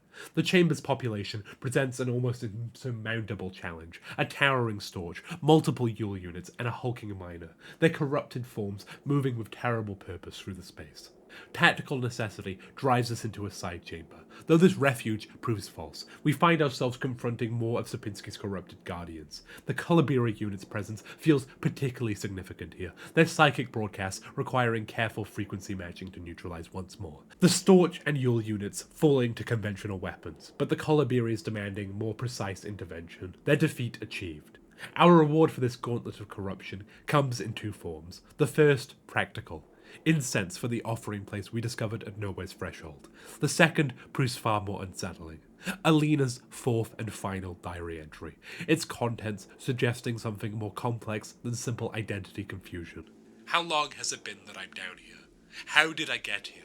Where is this place? And why am I here? My memory feels so blurry, as if I had always been here, forever. Even my hair is slowly turning white. I remember my name, and I remember my life, but I also remember a different name, and a different life, and it feels like the time between her and me is blurring the longer I stay here. Alina. The entry's implications are profound, suggesting not just confusion between Alina So and Ariana Young, but a literal bleeding together of identities. This dissolution of self seems to increase with death, as if Sapinski's corruption doesn't just affect physical form, but consciousness itself. The detail about whitening hair provides a tangible marker of the transformation, a physical manifestation of whatever process is breaking down the boundaries between these 2 individuals. Returning to the previous chamber and instead heading to the right, we discover what must be our journey's culmination. A doorway that perfectly embodies Sapinski's fusion of bureaucratic order and cosmic corruption. The obelisk bearing the nation's 3 golden stars now stands somehow transformed, its official symbolism warped by whatever force pervades these depths. Elster's observation that, when I look at it, my head hurts, suggests more than just simple discomfort, as if the very act of perceiving this fusion of institutional and cosmic power causes physical distress. The 6 plate slots await completion, with our acquired plates of eternity and knowledge representing only the beginning of this final puzzle. The sequence of discoveries, Alina's identity-blurring diary entry, followed immediately by the corrupted seal door, creates a powerful thematic resonance. Just as Alina describes the dissolution of identity's boundaries, we find ourselves before a door that seems to represent both authority and corruption, as if the very architecture is echoing the psychological breakdown described in the pages. With renewed purpose and sufficient resources, we return to confront the chamber's corrupted guardians. The battle proves brutal, but methodical, each fallen replica bringing us closer to our prize. A small wooden doll that, when combined with its counterpart, suggests solutions to puzzles yet undiscovered. Our path leads us back to Issa's previous location, beyond which another gate opens into increasingly impossible geometries of flesh. After dispatching 2 corrupted Yule units, we enter a chamber that defies conventional architecture. The plate of balance perched precariously on a precipice, surrounded by dangling metal constructions that seem more organic than manufactured. The plate's removal triggers these structures to block our escape, a mechanism that demands perfect equilibrium. While the wooden doll suggests itself as a solution, its current form lacks sufficient weight to maintain the balance this place demands. Unable to acquire the plate right now, we vow to return. Returning to the offering place provides our next victory. The burning of incense we found next to Alina's diary grants us the Plate of Love, which joins eternity and knowledge in the Great Door's constellation of slots. 3 plates secured, 3 yet to discover. The pattern of completion begins to take shape, though what awaits beyond their final door remains unknown. In a moment of what can only be described as profound spatial oversight, we discover an entirely new area branching from where we first encountered the corrupted Storch. That the substantial section of Sierpinski's depths somehow escaped our initial exploration speaks less to the facility's spatial distortions and more to our own embarrassing lack of thorough investigation. Perhaps the Storch's imposing presence had too thoroughly commanded our attention during that first encounter. This overlooked path leads us into a lethal labyrinth of golden monofilament, the same impossibly sharp wiring we encountered in the mines. These threads, capable of slicing through replica components with terrifying ease, transform the space into a deadly puzzle of precision movement. Each step must be carefully calculated, the challenge compounded by corrupted replicas that force us to navigate combat while avoiding these golden lines of death. Our cautious progression through this deadly maze yields 2 crucial items, the plate of flesh and a rusted key. Returning to the antechamber of the flesh pit, this key grants us access to a previously sealed door, behind which we find both the final component of our wooden doll puzzle and yet another locked gate. Beyond this new gate lies another maze of monofilament, its successful navigation rewarding us with the Plate of Sacrifice. With the completed doll now possessing sufficient weight to maintain the precarious balance mechanism, we return to claim the Plate of Balance. The substitution proves successful, our carefully assembled doll fooling whatever ancient mechanism governs this exchange. The Plates of Sacrifice and Flesh find their places in the sealed door first, leaving only the space for balance empty. As we slot this final plate into position, each seal seems to resonate with the others. Eternity, knowledge, love, flesh, sacrifice, and balance. Their arrangement suggesting both cosmic and bureaucratic significance. The door accepts this final offering with an almost audible sense of completion. As the plate locks into place, reality begins to shift once more, the 3 golden stars of the nation's emblem pulsing with unsettling light against the corruption that surrounds them. The boundary between order and cosmic chaos seems to blur completely as darkness claims our vision. Another transition beginning in these depths. Whatever lies beyond this threshold, we've solved the puzzle that guards it. Though whether that represents victory or simply permission to face whatever awaits remains to be seen. The screen fades to black, heralding another cutscene, another layer of truth about to be revealed in this facility's endless descent. Coming through the corrupted gate, we emerge not just into some new horror, but into a terrifyingly familiar space. The same pit with ascending stairs, now fleshy, we encountered at the very beginning of our journey, before our first meeting with the King in Yellow. This organic matter still pulses with unnatural life, the stairs still rise into uncertainty. But now we understand far more about where they may lead. As we take our first steps upward, reality fractures into cinematic space. A hand, stark black against the crimson void, reaches out, the gesture suspended between invitation and warning. The perspective shifts violently, and we find ourselves staring up another set of stairs, these ones pure brutalist architecture, their harsh lines cutting through the red-tinged darkness. But we're not alone in this ascent. There, besides the gate, sits Adler. The knife Issa drove into his eye remains, its presence a physical anchor in this fluid reality. His voice carries no pain, only the weight of endless repetition. It's impossible to move on. Each word feels measured, considered across countless iterations. I have been here so many times, but I have never returned. When we see his face in close-up, the knife protruding from his eye, serving as a grotesque punctuation to his observations. The commander never spoke about what she saw out there. He continues, his remaining eye fixed on some middle distance. I'm sure, whatever it was what made her fall sick. Something about her changed when she returned. She was no longer our beloved leader Folk. As we stand beside this broken administrator, his final question emerges like a whisper in the void. What waits beyond the threshold? The scene shifts to a close-up of Elster, her mechanical eyes carrying the weight of understanding that comes only after countless cycles. It doesn't matter, she says, the words falling into final pieces into place. The screen fades to darkness, but German text appears, floating in the void. In the end, the way home, I wait. The darkness gives way to a crimson expanse, a desert stretching endlessly beneath a blood-red sky. Black pillars rise from the sand, like ancient monuments, or the bones of some cosmic creature, their shadows cutting sharp lines across the vermilion landscape. Through this impossible terrain, Elster moves with purpose, her figure small against the vast emptiness. The Chinese character for empty materializes briefly, before dissolving into the single word, emptiness, as if reality itself is trying to communicate through multiple languages. Elster's journey continues through the Scarlet Void, and when we see her face again in close-up, there's something new. A subtle, pulsing red light above her, its rhythm matching neither heartbeat nor machine. The screen plunges into darkness once more, presenting a single question that seems to come from everywhere and nowhere. Who are you? From the darkness, a woman's voice, the same one we heard at the very beginning, repeats with mechanical precision. Achtung, Achtung, Achtung. The warning gives way to an extreme close-up of an eye, its mechanical iris identical to the one that watched us at the start of our journey. The scene transforms again, cycling through variations of that haunting painting we discovered in Folker's office. The island, the boat, each version slightly different, yet carrying the same weight of memory and meaning. The scene shifts again, revealing another Elster slumped against one of the black pillars in this crimson wasteland. The eye that has watched us since the beginning returns, its mechanical iris shifting through spectrums. First a sickly yellow, then an otherworldly purple-pink, before darkness claims the screen once more. Through this void, text pulses with desperate urgency. Come closer, sliding side to side like a beacon drawing us forward. Reality reasserts itself with brutal symmetry, our Elster standing amid a field of her own corpses. The slumped Elster we passed earlier is just one among many, this graveyard of selves stretching out across the red sands. Through this macabre gallery, German text materializes. Have no fear, though whether this is comfort or warning remains unclear. The journey leads us full circle, back to where it all began. The Penrose 512, half buried not in snow, but in crimson sand. The number 512 still visible on its hull like a scar. The ship looms before us, both destination and origin point, its presence a reminder of cycles within cycles.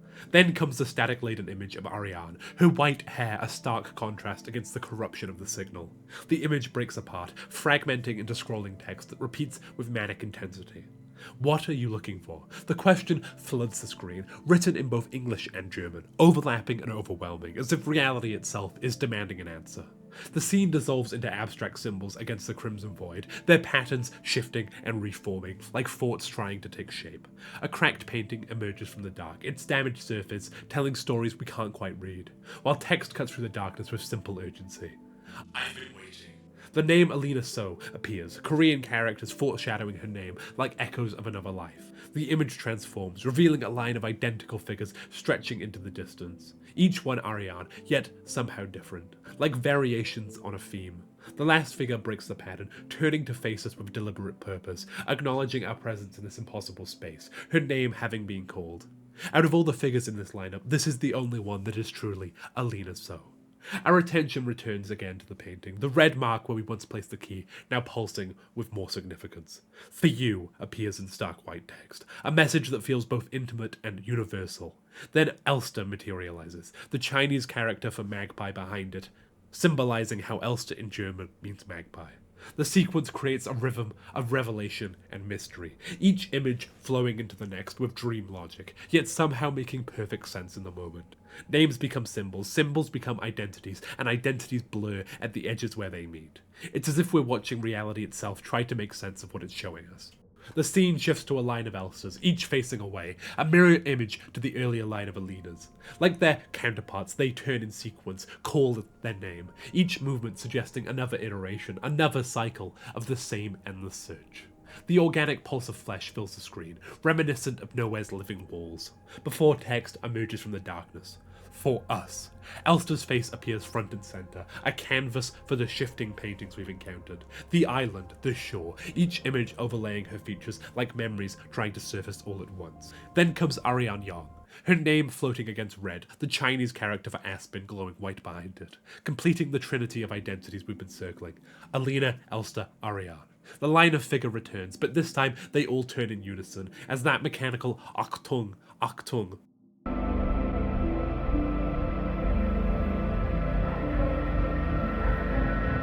begins its rhythmic warning, binding Alina and Ariane together through sound and motion. All the figures turning symbolizes that these figures are not Alina, but Ariane. We've been searching for the wrong woman all along. The island painting flickers and shifts once more, transforming into variations of the shore painting we found in Sierpinski's depths. The warning grows louder, more insistent, as we watch Elster approach something unseen. Suddenly, her form distorts. Particles seem to shed from her frame like dust or digital decay. She clutches her chest but pushes forward, refusing to stop even as reality itself seems to reject her presence. Through this disillusion, the three words appear, stark and clear. Be not afraid. Though whether this is meant to reassure remains unclear. The scene returns to the gate, where Folke stands silhouetted against the crimson void, her hand extended towards Adler, who remains seated just as we left him. The tableau feels frozen in time, a moment of possible redemption or final judgment suspended in the endless red. The image fractures into static, a white square distorting and bleeding into red, echoing that first computer screen that began our journey, that triggered Elster's memory of the promise and the numbered message. This digital decay gives way to a perfect black circle, its edges pulsing and warping as if trying to contain something infinite within its bounds.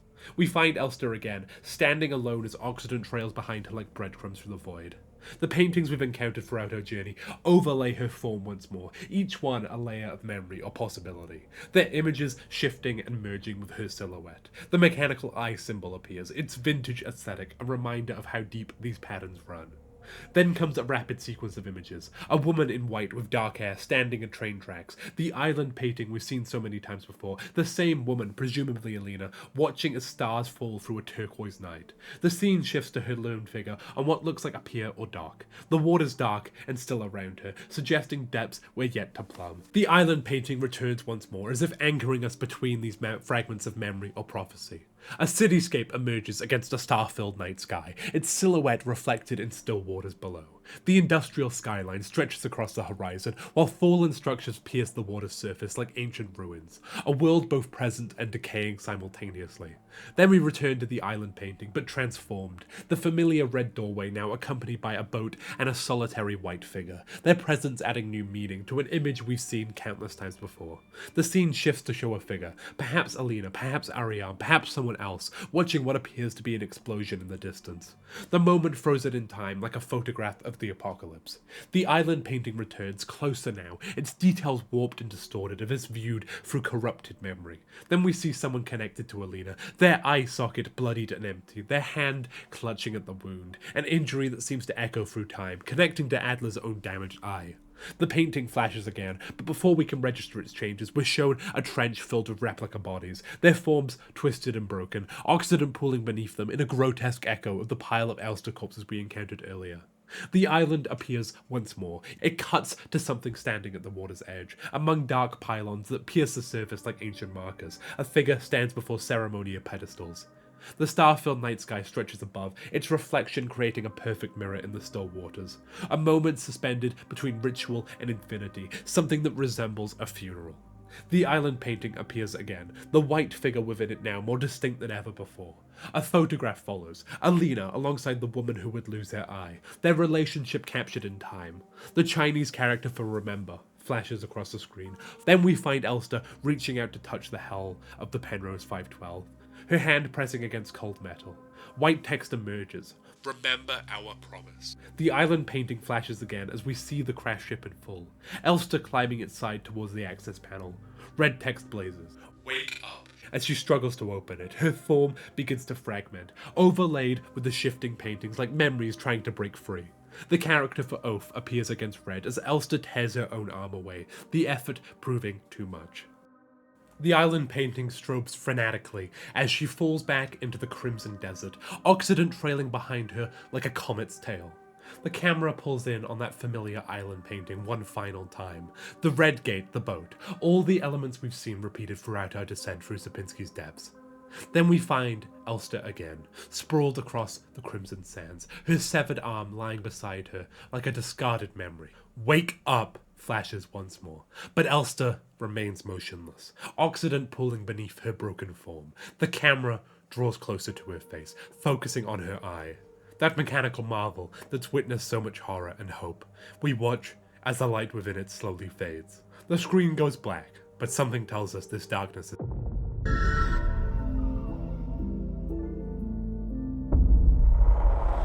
Before we get into the rest of what is actually happening, I just want to clarify something. The moment Elster reaches for that door on the Penrose 512, only to tear her own arm away and plummet into the crimson sands below, represents more than just physical failure. It marks the moment when the truth begins to crystallize. We've been searching for the wrong woman. Throughout our journeys through Sierpinski, we carried a photograph of Alina So. And so we assumed that this was the woman that we were looking for. But instead, the photograph we found at the very beginning of Ariana Young was the woman we were meant to be looking for. It was reality itself struggling to reconcile multiple layers of consciousness bleeding together. Alina So existed, yes, a soldier on Veneta who fought alongside a woman known as Lilith Ito, whose neural pattern would later form the basis for Elster's consciousness. But she was never trapped in Sierpinski's depths. Her presence in our journey, like the photograph, represented memory bleeding through from Elster's original neural template. The woman we truly sought, the one lying in cryogenic sleep aboard the dying Penrose 512, was Ariana Young. From the very beginning of Signalis, we had been under false pretenses. The very objective driving us forward, a mere farce. We aren't even the other person in the damaged photograph of Alina. Not technically, anyway. The darkness gives way to a familiar screen. The mechanical eye that's watched us through every cycle, but now dull, as we find ourselves back on the main menu. Yet, when we press begin once more, that stark command appears again. Wake up. We find ourselves back on the Penrose 512, but this isn't the decaying vessel we first encountered. Here, the corridors gleam with purpose, untouched by time's entropy. Nothing to see but stars, Elster observes at the viewing port, the words carrying none of the weight they will later bear. The maintenance checklist we discover speaks to simpler concerns. Inspecting calibration units, checking flight controls, examining coolant pipes. Tasks from a time before everything changed. The unused cryopod stands ready, prompting Elster's innocent observation. The emergency cryogenic hibernation unit, in case of a medical emergency that cannot be treated on board. Gestalt crew members can be put in hibernation here. I hope we never need to use this. Mission documents paint a picture of optimism. 1,500 cycles of mission time. Congratulations, comrade. While emergency protocols hide darker implications beneath clinical language. Salvaging the replica technician for sustenance is not recommended. Replica biocomponents can cause various health problems when ingested. The note's cold calculation about replica survivability rates carry a cruel irony. In the cargo bay, that fateful painting waits alongside Ariane's note, so full of life. Running out of orchard paint. Elster laughed when I told her. Now I will have to mix it myself. So annoying. Her complaints about technical manuals and war films feel painfully human, achingly normal. The moment in the side room unfolds like a dream we're afraid to wake from. Elster, Ariane calls, running to embrace her. You're up. Their kiss, their shared I missed you, their celebration of 3,000 cycles together. All of it captured in perfect detail before dissolving into that grayscale intimacy of them lying side by side. But reality cannot hold. The mechanical warning returns. Achtung! Those numbers that have haunted us since the beginning. We're back in the red sands. Elster, broken but not ended, as a white-haired figure materializes above her. Ariane's features shift, blur, become Alina's, then back again. Identities merging like watercolors in rain. The relationship between Elster and Ariane aboard the Penrose 512 represents a profound defiance of the nation's careful systems of control. Their early interactions began through small acts of rebellion. Ariane playing forbidden music for Elster, sharing banned films, teaching her to dance. These moments of shared transgression evolved into something the nation's engineers never anticipated. Genuine love between Gestalt and Replica. Every aspect of their relationship violated official protocol. Replicas were meant to be kept emotionally distant, their interactions with Gestalts strictly regulated. Elster units in particular were designed with neural patterns specifically chosen for emotional stability and isolation. Yet something in Ariane's presence awakened deeper patterns in Elster's consciousness, perhaps echoes of Lilith Ito's capacity for devotion, preserved despite the nation's attempt to strip it from her neural template. We see these fragments of their life together in pristine memory, dancing to the broadcast opening song, falling asleep watching films they'd seen countless times before, Ariane painting while Elster watched. These moments of peace stand in stark contrast to what would follow. As the Penrose 512 entered its third phase, its reactor began to fail. Radiation poisoning slowly claimed Ariane, while simultaneously corrupting Elster's systems. The promise that drives our entire journey was made in these final moments, not one of vengeance or transcendence, but of mercy. As Ariane's condition deteriorated, she asked Elsa to end her suffering when it became too much to bear. Yet cruel irony intervened. Elsa succumbed to the radiation's effects on her systems before she could fulfill this final act of love.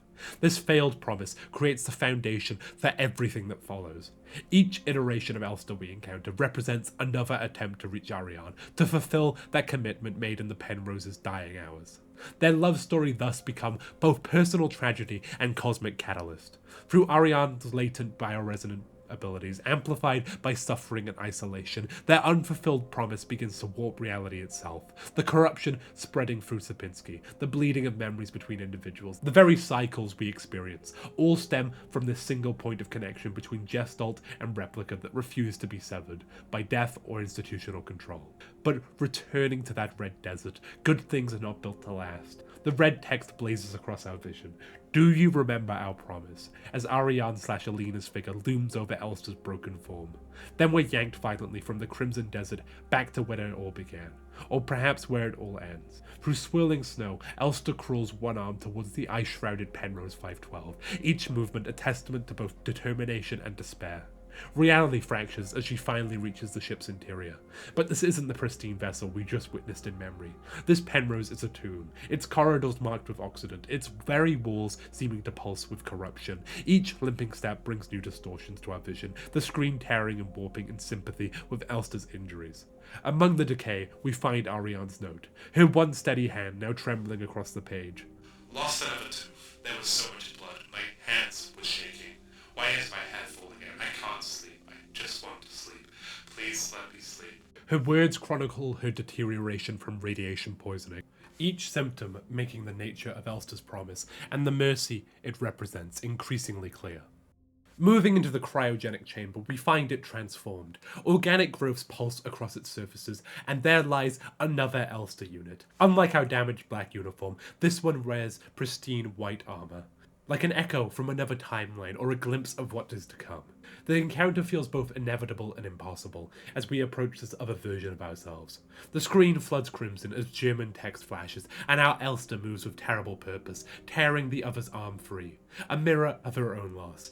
I made a promise blazes across our vision as she attaches this new limb to her broken frame. Her chest cavity lies exposed, mechanical ribs gleaming as she tests the new appendage. I'll do anything appears in stark white as she claims the other Elster's white chestplate, completing her transformation. The familiar paintings of the island strobe across our vision as she uses repair spray to seal her wounds. The word replica appears, and when we regain control, we find Ariane's desperate note. Please, just make it stop, please. The ship's sounds have become distorted, wrong, as we follow a trail of mingled oxygen and blood deeper into the Penrose's depths. We stumble across a fleshy pit, and at its edge, Elster speaks to herself, or perhaps to us. I can't stop now. Keep going. Before plunging into this organic maw, the countdown begins anew, and we find ourselves back on the shores of oblivion, where Ariane's scattered notes tell a story of cosmic horror and desperate pleading. Her words paint a picture of something ancient stirring below, of memories bleeding together, of a call that can't be ignored.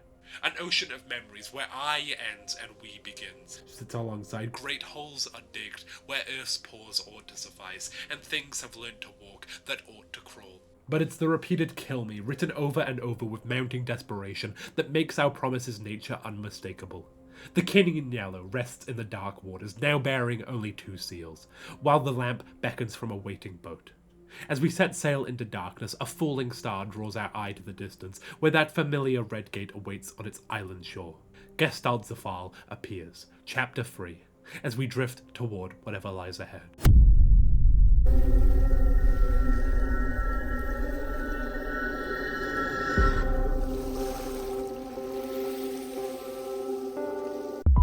Emerging from the depths, we find ourselves back in that first bathroom. Elster staring into the mirror just as she did at the beginning. But this space, like everything else, has been transformed. Oxidant tendrils snake across the floor, and butterflies drift through the air like memories trying to take wing. Something has changed, Elsa observes, her words heavy with understanding.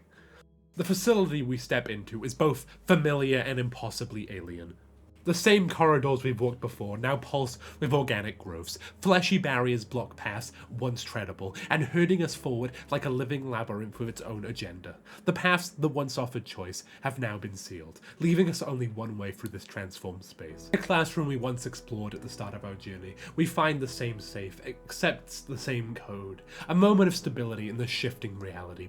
But beyond, corrupted replicas force us into desperate flight, our path ending at another organic maw, waiting to swallow us into the depths.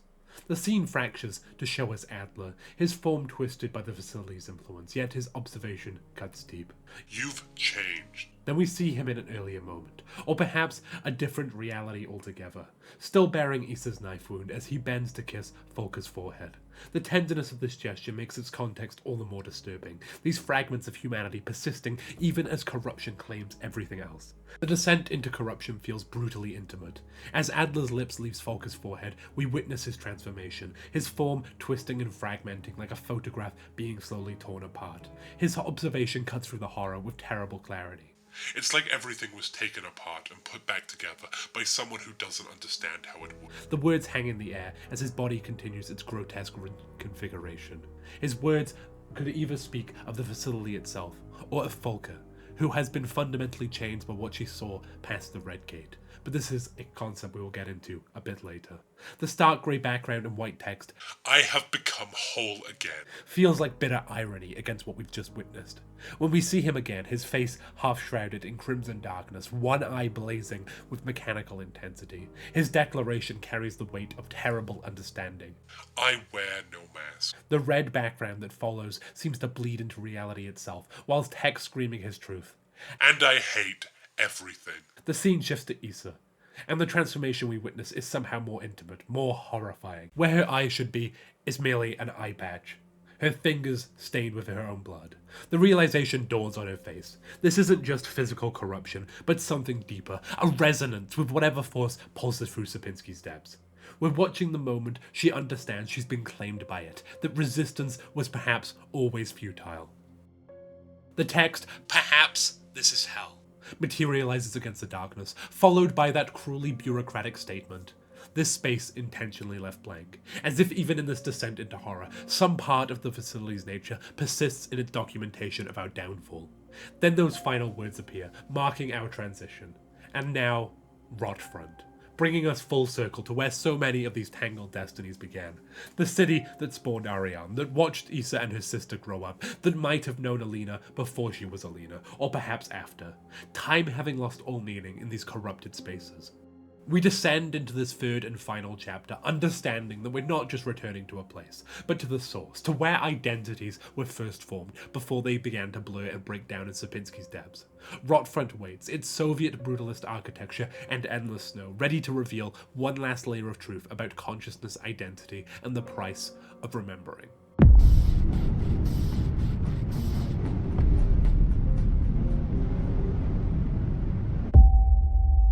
Our first glimpse of Rotfront comes through that impossible atrium, its brutalist architecture stretching upwards until it frames a perfect square of light above.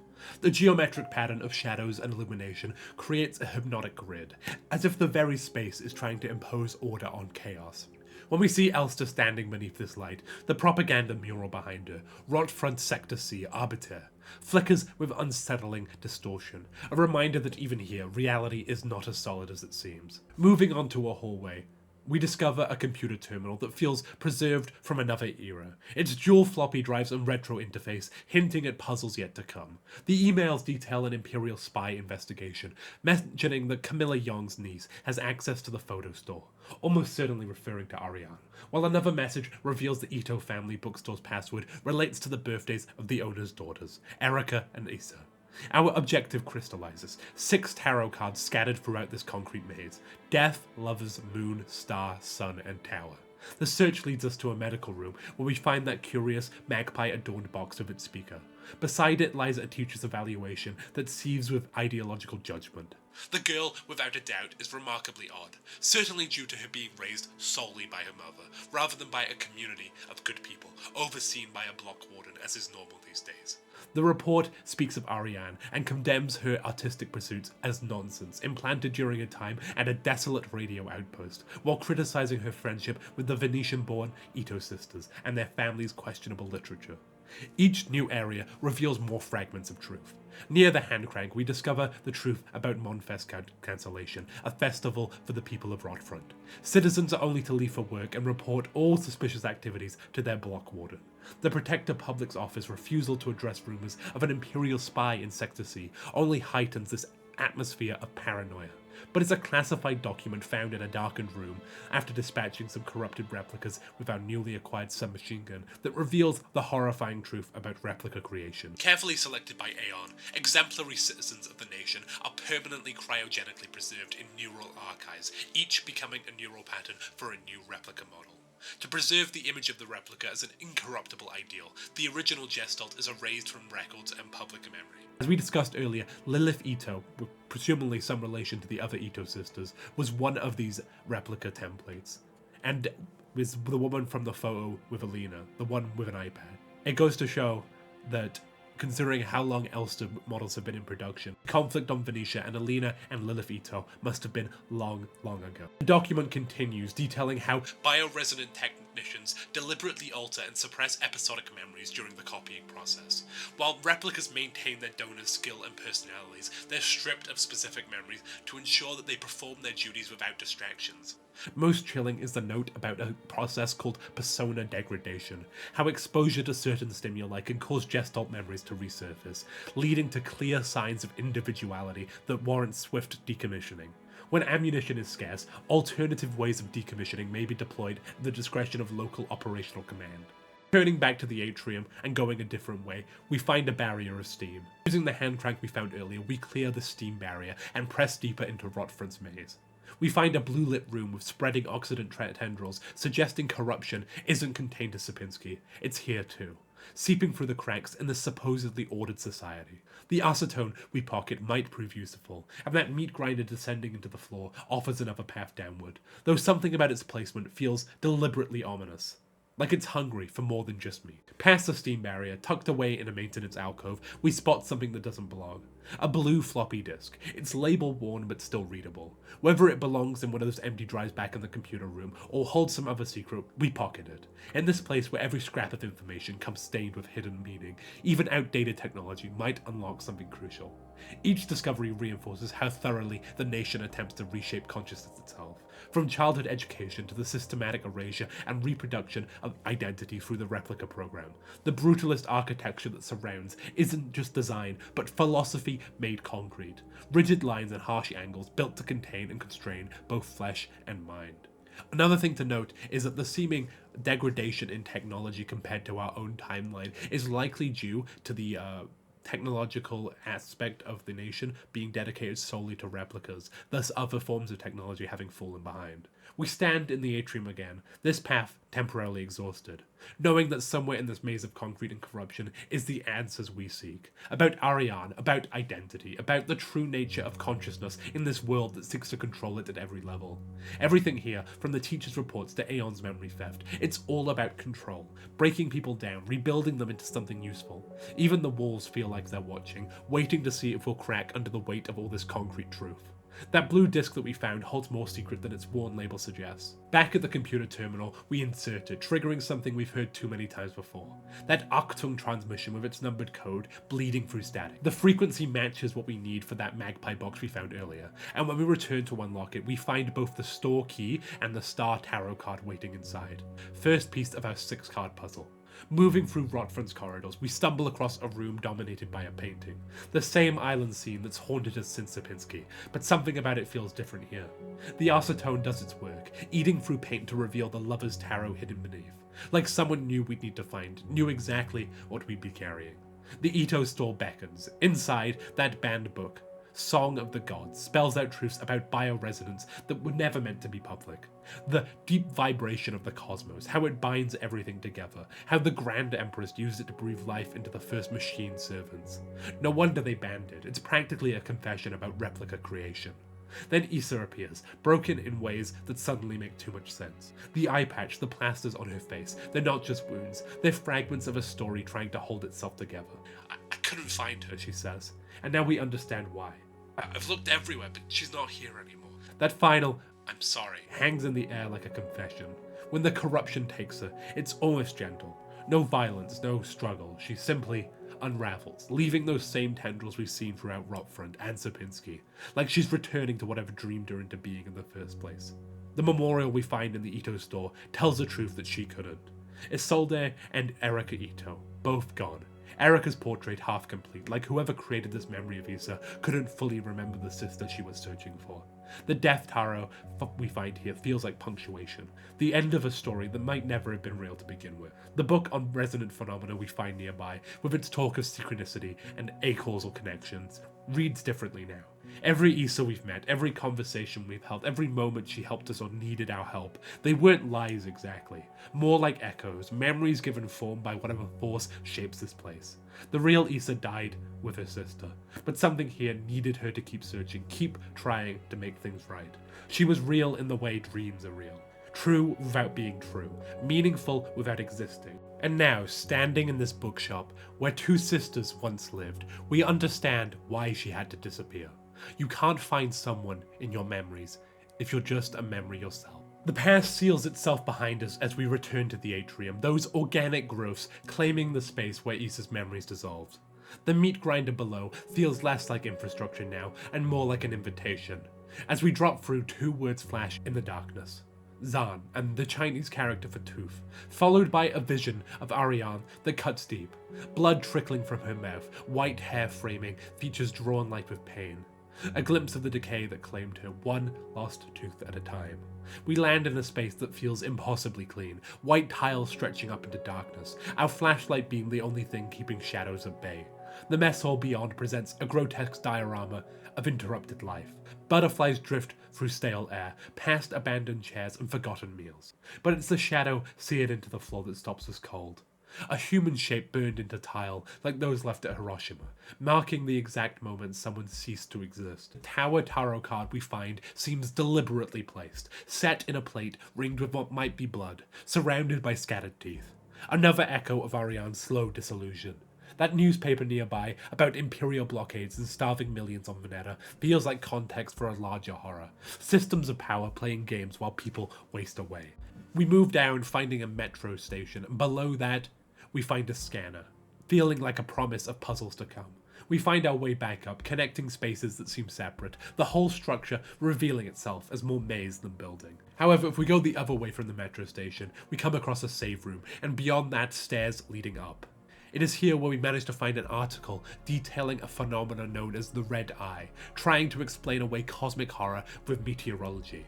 As they call it, just an anti-cyclonic storm, something natural, but the way it describes blood-dripped ration marks, the need to clean them with acetone. It feels like we're reading instructions meant for us, clues left by someone who know we need them. Continuing on this path upwards, we find a room stuffed with corrupted replicas. This cramped firefight feels almost cathartic. The submachine gun we found earlier speaks a simpler language than all these layers of memory and meaning. But in that quiet bedroom we find beyond, surrounded by impossible butterflies, we discover more truth about bioresonance.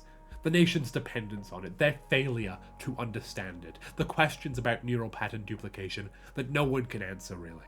In this room we find a safe, and its code, Aeon, the name of the Yuuzhan nation's central command structure. Feels less like security and more like confession. Inside we find the Moon Tarot card, lie nesting cocoons. Those same butterflies that seem to follow us, watching over it. Everything here speaks to transformation. Ariane's decay, Issa's disillusion, these insects that symbolize change. Even we're different now, understanding more with each level we descend. A key we found in the metro station feels heavy with purpose as we use it to unlock the room where the tarot cards go. Inside, another piece of this world's strangeness awaits. A diary filled with dreams of other planets, other lives. Someone dreaming of being consumed by flesh in Lang's mines, of falling endlessly through Venetta's storms, of burning under Buyan's eye. Each dream reads less like fantasy and more like memory or prophecy. In this dim chamber, a ritual space has been prepared.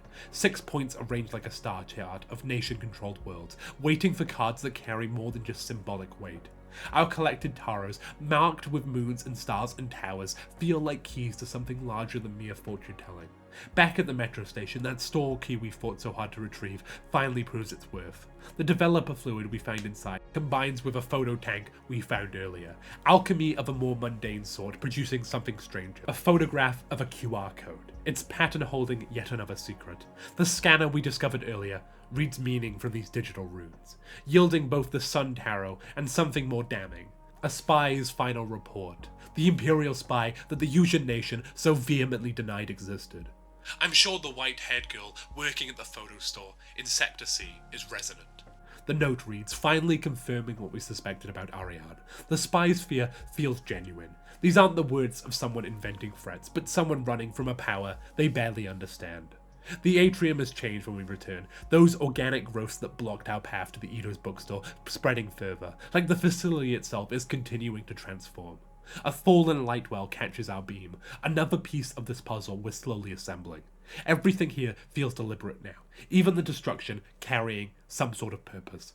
Back in the tarot room, each card finds its home according to the Dream's Diary's cosmic geography. Star to the planet Heimat, Tower to Venetta, Moon to Rotfront, Death to Lang, Lovers to Ketets, Sun to Buyan. The switch next to this reveals patterns of moons in ultraviolet light. Cycles within cycles once more, each matching the symbols we've been collecting. Back in the atrium, that mural we first saw takes on new meaning. The light well slots into Ketet's void like it was made for it, while the moon cycles align with patterns burned into our memory. As the final piece clicks into place, what was once a peephole becomes a passage, an invitation to crawl towards whatever light waits beyond. We don't hesitate. After everything we've seen, Issa's dissolution, Ariane's pain, all these fragments of memory and meaning, this hole in reality feels like the only way forward, towards truth or understanding, or just another layer of mystery. But forward nonetheless.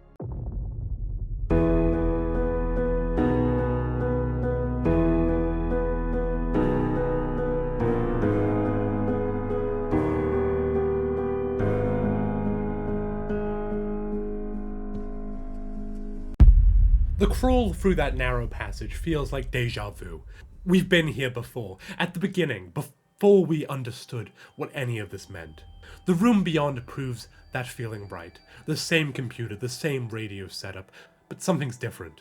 A safe with 3 padlocks sits in the corner, but it's another path, another cycle, but not ours, not this time at least. Elster's observations transform this space from waypoint to memorial.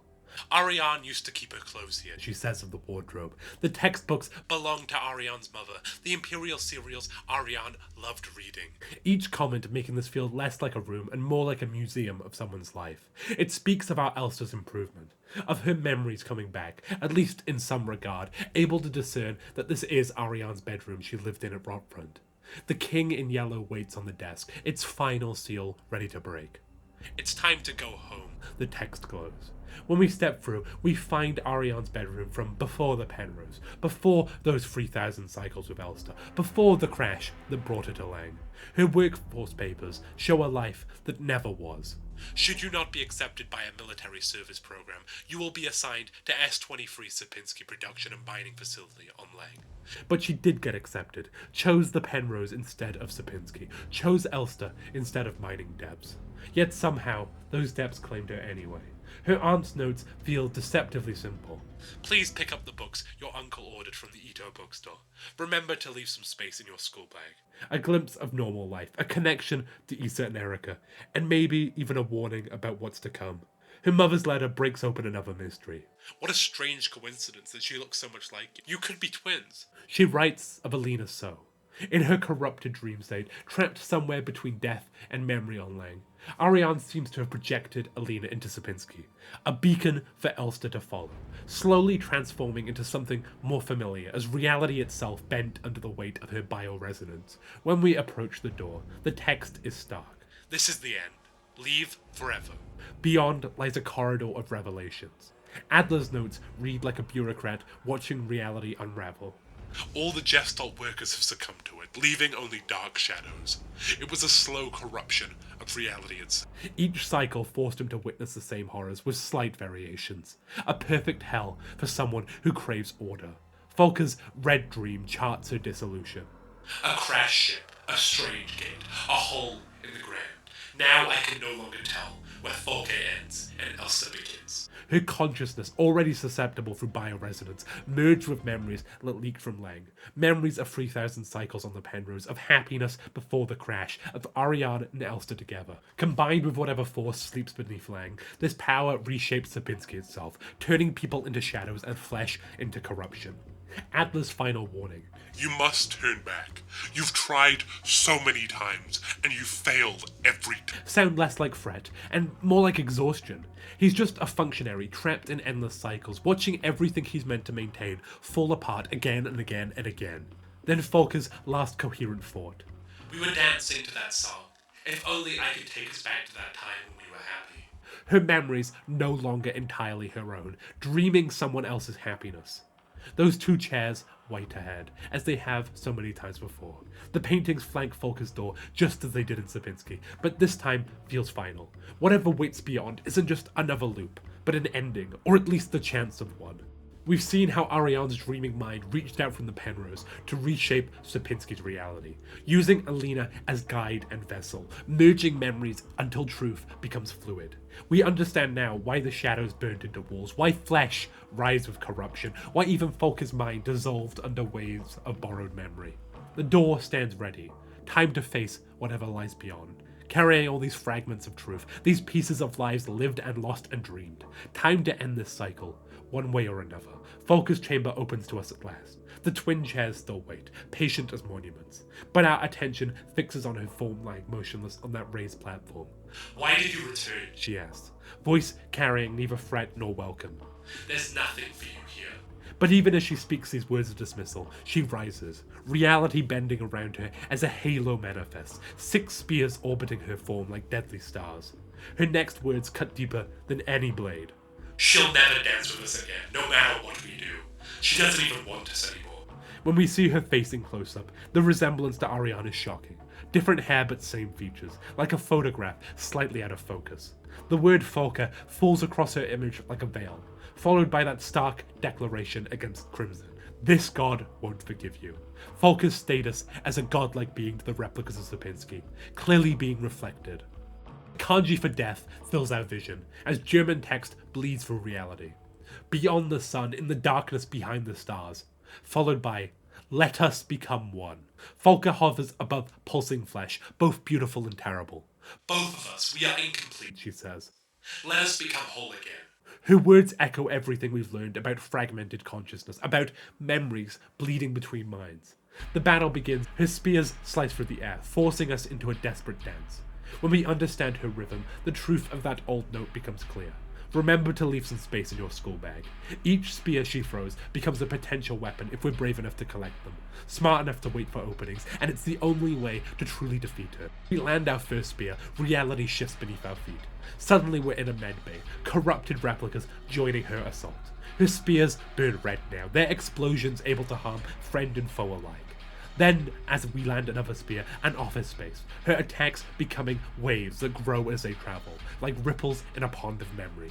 Each phase bringing new challenges, new patterns to learn. After we land yet another spear, the prison phase feels cruelly appropriate. Her free shields rotating like mechanical armor, those circular bursts of energy forcing us into ever smaller spaces of safety. 4 more corrupted allies join her, while we count our dwindling ammunition. As we land our 5th spear, the final phase begins, and she holds nothing back. 6 shields now, instead of 3. Every attack pattern we've learned, unleashed simultaneously. The flesh-corrupted arena pulses beneath us as we dodge, wait, watch for that crucial moment of vulnerability. With the 6th and final spear, symmetry completes itself. 6 plates sealed our purpose, and 6 spears end this dance. As she falls to her knees, we understand. This was never just about killing a corrupted commander. This was about ending a cycle, about choosing which memories get to be real. The 6th spear finds its mark, and Volker recoils, her form violently shifting between corruption and clarity. The scene cuts to Elster against perfect white, oxidant staining her face like tears of rust. Violent scene missing flashes across our vision before revealing something gentler. Ariane and Elster embracing before the Penrose's viewport, countless stars bearing witness to their love before the crash, before Lang, before everything went wrong. The Chinese kanji for oath appears as reality fractures into familiar patterns, those endless variations of the Isle of Death painting flickering past like shuffled cards. We see Adler and Volker at the Red Gate again, that moment before she crossed through and lost herself to whatever waits beyond. The painting returns one final time before grey emptiness claims the screen, while text simply stating Elster 512, a designation that carries the weight of countless cycles. Volker kneels in defeat, but there's something like peace as she places her hand on our chest plate. Now we are one. As she falls, that crimson text blazes, I've been waiting for this for a long time. followed by that bureaucratic mockery, this space intentionally left blank. The red desert claims us once again, those black pillars once more standing sentinel, as corrupted Adler makes his final stand. You've returned, He says, positioning himself between us and the Red Gate. His warnings carry desperate logic. Are you really willing to go through with this once more? You've seen what happens. This world cannot take much more. This may be our... But promises don't bow to reason, If you go back, it'll all fall he apart. pleads. I can't let that happen. When we don't stop, his composure shatters into rage. You selfish monster.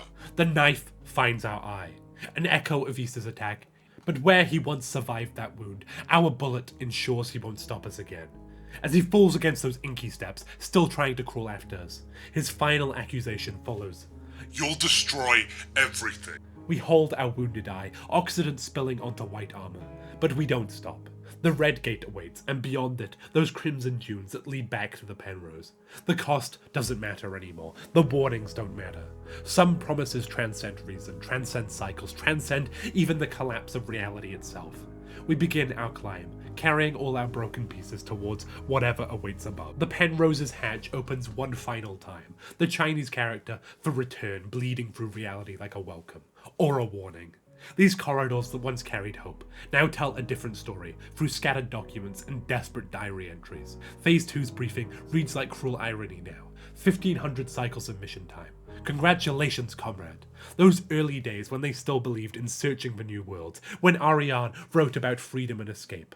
When I signed up for this mission, I just wanted to get away from everything. Her diary confesses. Here, I am finally free. I get to be by myself and to do what I want. I can finally be happy. But Phase 3's transmission shatters that illusion. Find solace in the thought that others might be successful where you failed. The true purpose reveals itself. Not exploration, but demonstration, sending people to die among stars just to prove that they could. The reactor's failing shields were always part of the plan, that slow poisoning written into their fate from the start. Ariane's diary tracks this dissolution of hope. Everything is always the same. She writes in Cycle 1840. By 2503, reality crumbles further. I think I lost more hair. Every time I wake up, I feel older, weaker, sicker. Her final entries lose even their structure. I just want to sleep. Please just let me sleep. Please just make it stop. Please. In that side room, we find our mirror. The original Elster 512, slumped where she once watched stars with Ariane. I couldn't keep my promise. She tells us. Despite my best efforts, I eventually fell ill too. It had to end this way.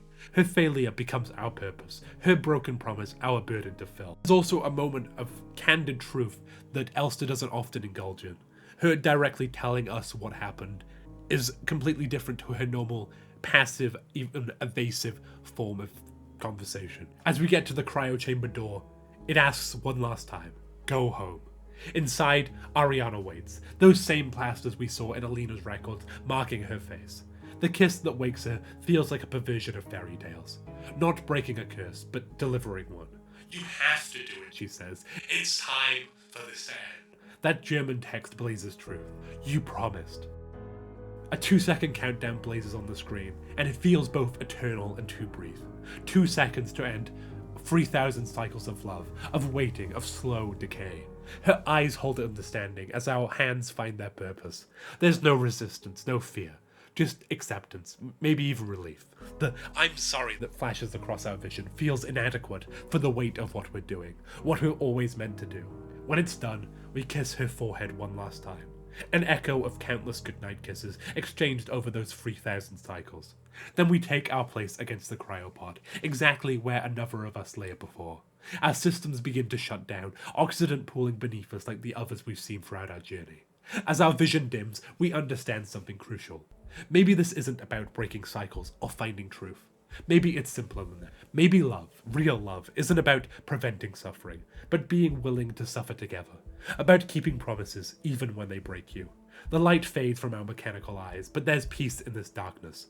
We did what we couldn't do before. We kept our promise. And if another Elster wakes tomorrow, if another cycle begins, at least we know that at this moment, we gave Ariane what she asked for. Not salvation, but release. Not victory, but rest. Our final act of love in a story that might never truly end, but at least for now, has paused. The credits roll, not over victory or defeat, but over something harder to define. The kind of ending that feels true, precisely because it refuses to resolve everything. Some promises, after all, echo even after they're kept.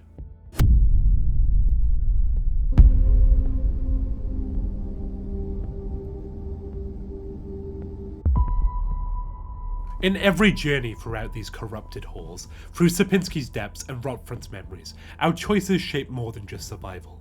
Each time we heal instead of pressing forward, every enemy we're forced to kill, and each moment we linger in Penrose's corridors, they all whisper different versions of who Elster might become and how she might choose to end this cycle. The promise ending we witnessed, where we fulfill that final terrible duty, comes from a specific kind of determination. Those who take more damage, who face death repeatedly but refuse to fall, who kill more corrupted replicas along their way. They understand something fundamental about love's cost. When we reach Ariane with oxidant staining our armor and scars marking our frame, we're ready to complete the cycle, to give her the peace she begs for. That promise isn't just about ending her suffering, it's about being willing to carry the weight of that action forever. But there's another path, leave, chosen by those who spend more time healing, who talk more with the echoes of consciousness they meet, who check those locked doors again and again, hoping for different answers. These Elsters understand something else about love. Sometimes the kindest thing is walking away. When they reach the Penrose, they remove their armor, choosing to die alone in Lang's endless winter.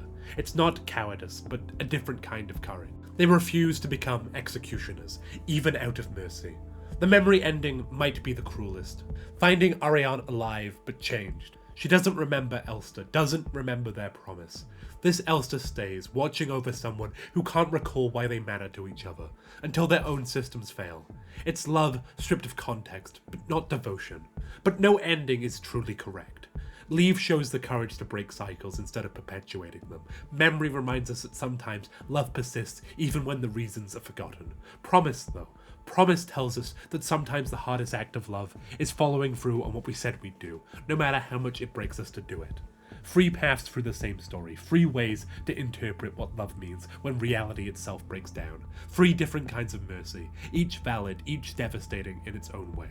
The 3 padlock safe stood as silent challenge through every cycle, through promise, through leave, through memory. 3 locks needing 3 keys. Love earned in isolation's depths, eternity found beneath Goya's divine cannibalism, sacrifice hidden among forbidden songs, each one tuned to specific frequencies, as if the universe itself resonates with these concepts.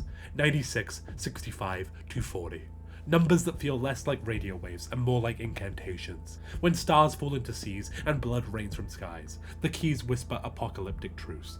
A mix of hail, fire, and blood hit my wet face, and a third of all creatures that lived in the sea died. These aren't just poetic descriptions, they're prophecies we've been enacting since our first awakening, since that number sequence burned into our consciousness. 39486 601 70 24326 01064. The white lilies we find inside this safe, now unlocked, aren't just flowers. They're manifestations of hope in a world we thought had lost it. We carry them through corruption, through flesh-warped reality, to where 5 other Elsters already lie. We become the 6, completing a pattern older sacrifice itself. 5 cards to open doors, 6 plates to mark planets, 6 spears to end a god, and now 6 bodies arranged like cosmic sigil. But this isn't an ending, not really. Under that watching red eye, we return to the Penrose transformed.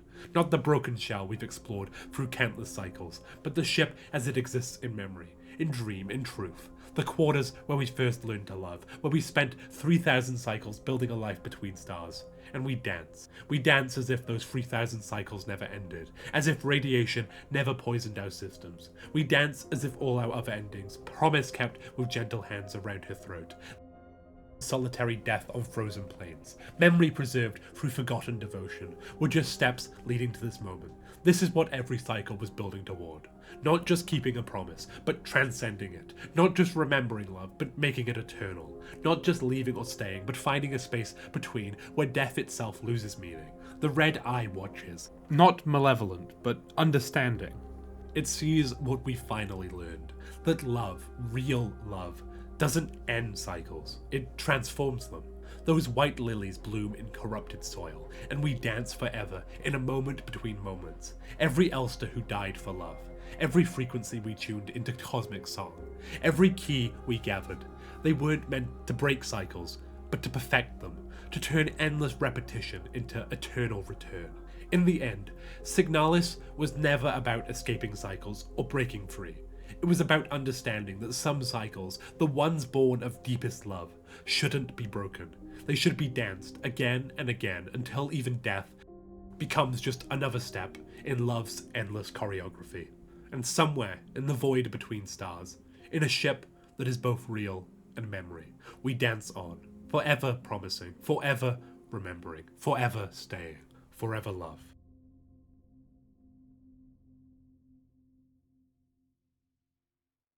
Now that we've traced Elster's journey through Sierpinski's corrupted halls, from that first awakening aboard the Penrose 512 to the final confrontation in its depths, we can begin to unravel what actually occurred.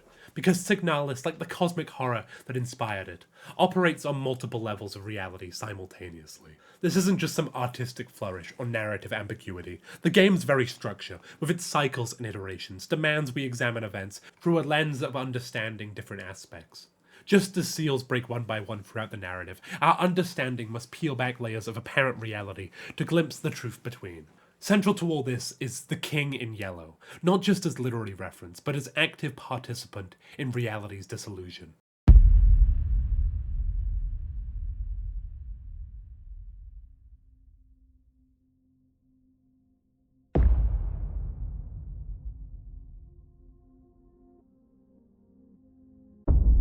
The King in Yellow, written by Robert W. Chambers and published in 1895, represents a crucial piece of the early weird fiction that would later influence H.P. Lovecraft and the entire cosmic horror genre. The book is a collection of short stories, with the first 4 being explicitly connected by the presence of a fictional play, also entitled The King in Yellow. A play so terrible in its implications that reading it drives people to madness. The core of the collection consists of 4 interconnected stories that deal directly with the play. The Repairer of Reputations, The Mask, In the Court of the Dragon, and The Yellow Sign. These stories share a common pattern. Characters encounter or read the play The King in Yellow, and their reality begins to break down as they're drawn into the influence of Carcosa and its cosmic forces. The play itself is never fully revealed to readers. We only see fragments of Act 1, while Act 2 is suggested to contain the truly maddening revelation that destroys its reader's sanity. The play within Chambers' book centers around the mysterious city of Carcosa, the Lake of Hali, the Yellow Sign, and characters including Casilda, Camilla, and the Stranger. The character Camilla is particularly significant for SIGNALIS' narrative, given the similar naming of Ariane's aunt Camilla. In the original play, Camilla has direct connections to Hoster, with a city or entity, paralleling how Ariane's own powers might stem from similar cosmic sources. One of the most famous quotes from the play comes from The Mask, when the Stranger states, "I wear no mask," a line directly quoted by Adler in SIGNALIS. In the original context, this line reveals what appears to be a mask is actually the Stranger's true face. suggesting fundamental transformation rather than just mere disguise. This parallels how characters in Signalis undergo literal identity transformation rather than simply adopting new roles. The concept of characters being compelled to play roles against their will, central to Chambers' work, manifests through Signalis. In The Repairer of Reputation, characters find themselves unknowingly acting out parts in a cosmic drama, similar to how multiple iterations of Elster repeat their attempts to reach Ariane, each one compelled to play their part in an endless cycle. The King in Yellow stands as both literal object and metaphysical catalyst within Signalis' narrative. Its appearances throughout the game, from Ariane's room to the depths of nowhere, mark crucial moments of transformation and deterioration in reality itself. The book's physical manifestation, with its gradually breaking seal, serves as a meter for the disillusion of conventional reality within Sierpinski's halls. The book's first appearance in Ariane's room, bearing all 6 seals, represents reality at its most stable. Yet even here, the text suggests something beyond normal existence. It feels like it is calling to me. This call establishes the book not as mere object, but as active participant in the narrative. Its influence reaching beyond its physical form, the presence of the Tesseract symbol on its back, replacing the original stylized design, immediately connects it to themes of higher dimensional existence and the breakdown of conventional space-time. What makes the book particularly significant is in its history of readers. Before the events of the game, it passed through crucial hands. Ariane encountered it at the Ito bookstore. One of the Ito sisters interacted with it, and even Ariane's mother took notes from its pages. Each reader represents a point of contact between ordinary consciousness and something beyond, creating a web of influence that predates the game's events. The nation's subsequent confiscation of the book speaks to their recognition of its power, not just as forbidden knowledge, but as a threat to their careful control of consciousness itself. The book's connection to bioresonance proves particularly crucial.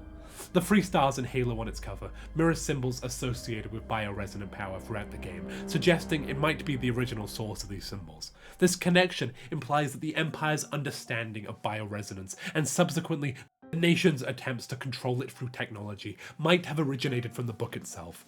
The book thus serves as both source and subversion of the very systems of control built to contain its influence. As Sierpinski's reality begins to break down, the book's physical manifestations become increasingly significant. Its appearance in the library, hollowed out to contain the astrolabe piece, suggests its role in facilitating navigation through distorted space. Its presence on both of the shores of Oblivion, first with 3 seals and then with 2, marks the progressive dissolution of boundaries between normal reality and whatever lies beyond it lying. The 6 seals themselves, knowledge, love, balance, eternity, flesh, and sacrifice, represent more than just mere obstacles. Each seal's breaking corresponds to crucial moments in Elster's journey, marking points where conventional reality gives way to something more fluid. The seals serve as both protection and progression, their dissolution necessary for accessing deeper truths while simultaneously releasing whatever the Empire sought to contain. The connection between the book and the flesh beneath Lang suggests something more fundamental than mere coincidence. The matching plates found in Nowhere and on the book seals imply that the corruption spreading through Sierpinski might be the physical manifestation of whatever consciousness the book contains. This theory gains strength when considering the distorted architecture of Nowhere. Its impossible spaces and organic growths mirror the reality warping effects attributed to the book in the original mythology. Particularly telling are the fragments of text found on the shores of Oblivion, direct quotes from the book speaking of different forms of death and transformation. These pages suggest that what we witness in Sierpinski, the various forms of corruption and transformation affecting both gestalts and replicas, might be the physical manifestation of processes described in the book itself. The corruption spreads not randomly, but according to patterns laid out in these ancient pages. The book's final appearance in Ariane's room at the end, with all seals broken, marks the complete dissolution of conventional reality. That this occurs in the same space where we first encountered the books creates a perfect circle of significance. The beginning and end occupy the same space, just as the book suggests that all existence might be more circular than linear. In the end, the King in Yellow serves as both map and territory. It describes the dissolution of reality, whilst simultaneously causing it. Its presence in the narrative suggests that what we witness in Sierpinski is not simply breakdown or corruption, but transformation, according to patterns laid out in pages we're never allowed to fully read. The book represents the ultimate failure of the nation's attempts to control consciousness and reality. Some text cannot be banned, only temporarily contained.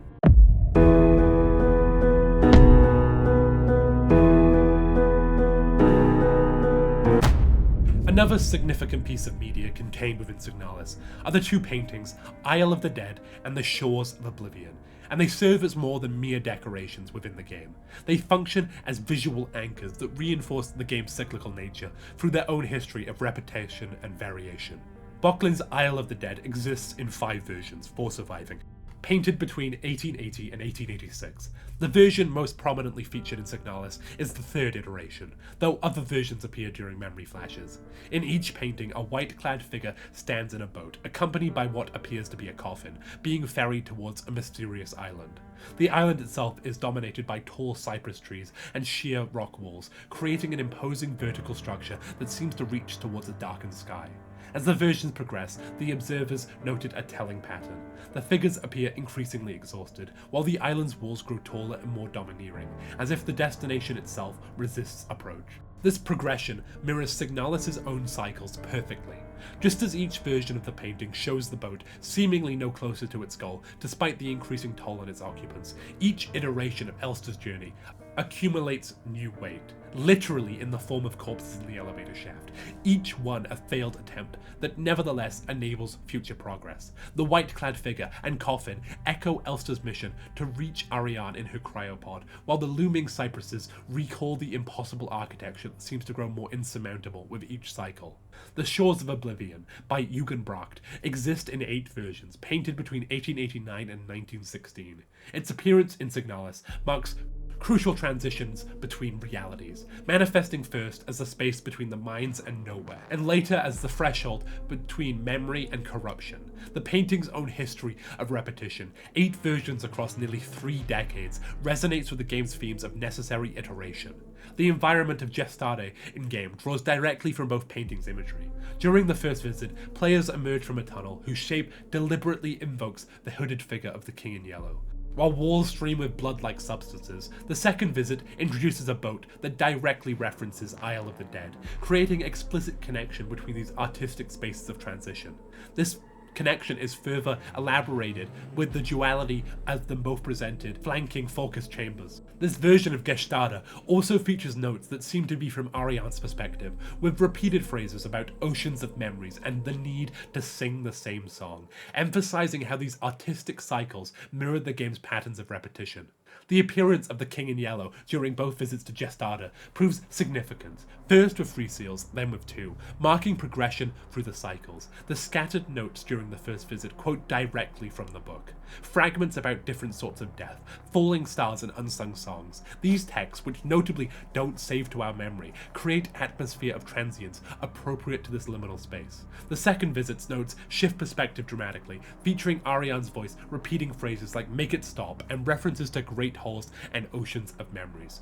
This transformation of the shore's textual landscape mirrors how the original paintings were reinterpreted across their multiple versions, each iteration maintaining core imagery while shifting its emotional resonance. Both paintings belong to the German symbolist movement, which sought to express psychological and spiritual truths through physical imagery.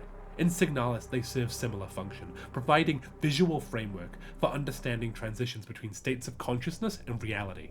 Their placement within the game's architecture creates deliberate parallels between artistic and narrative cycles, just as these paintings return deliberately to these images of transition and death. Finding new variations within the same forms, the game's cycle represents necessary iterations of essential patterns. The false ending's use of multiple versions of Isle of the Dead, including an original variation by the developers, explicitly acknowledges this artistic lineage of repetition with variation. Just as each painter found it necessary to revisit these images multiple times, each cycle in Signalis represents another attempt to capture some essential truth that can only be approached through repeated iteration.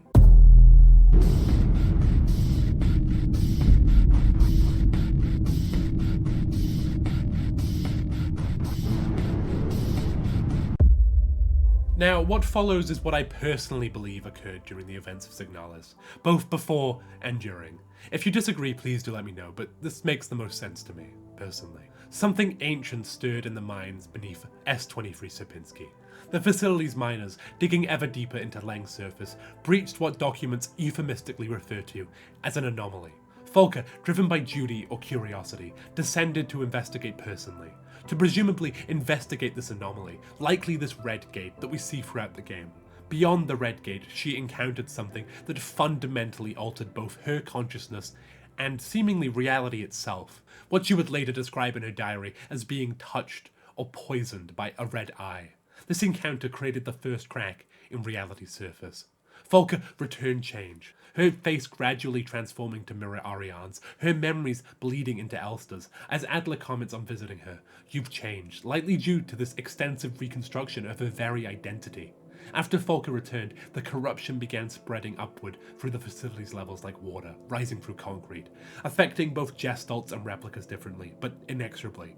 Humans succumbed quickly, their bodies reduced to impressions on walls, while replicas experienced slower degradation, their carefully programmed consciousness breaking down into violent parodies of their original functions. The memories that corrupted Volker likely being spread out for her bioresonant link, corrupting all below her, likely being assisted by the psychic cadre of the Colibiris. But what they encountered wasn't simply an alien entity or technological anomaly. Deep beneath Sierpinski lay something that existed between consciousness and reality. Perhaps the same forces the Empire had once harnessed through their understanding of bioresonance. The presence of the King in Yellow, a banned Imperial text, suggests they knew more about these forces than the nation's engineers could comprehend. Meanwhile, far beyond the Oort cloud, Ariane lay dying in her cryopod aboard the Penrose 512. Her latent bioresonant abilities, amplified by radiation poisoning and isolation, reached across space and time. Her consciousness, powerful enough to warp reality even without training, began bleeding into the already compromised space beneath Sierpinski.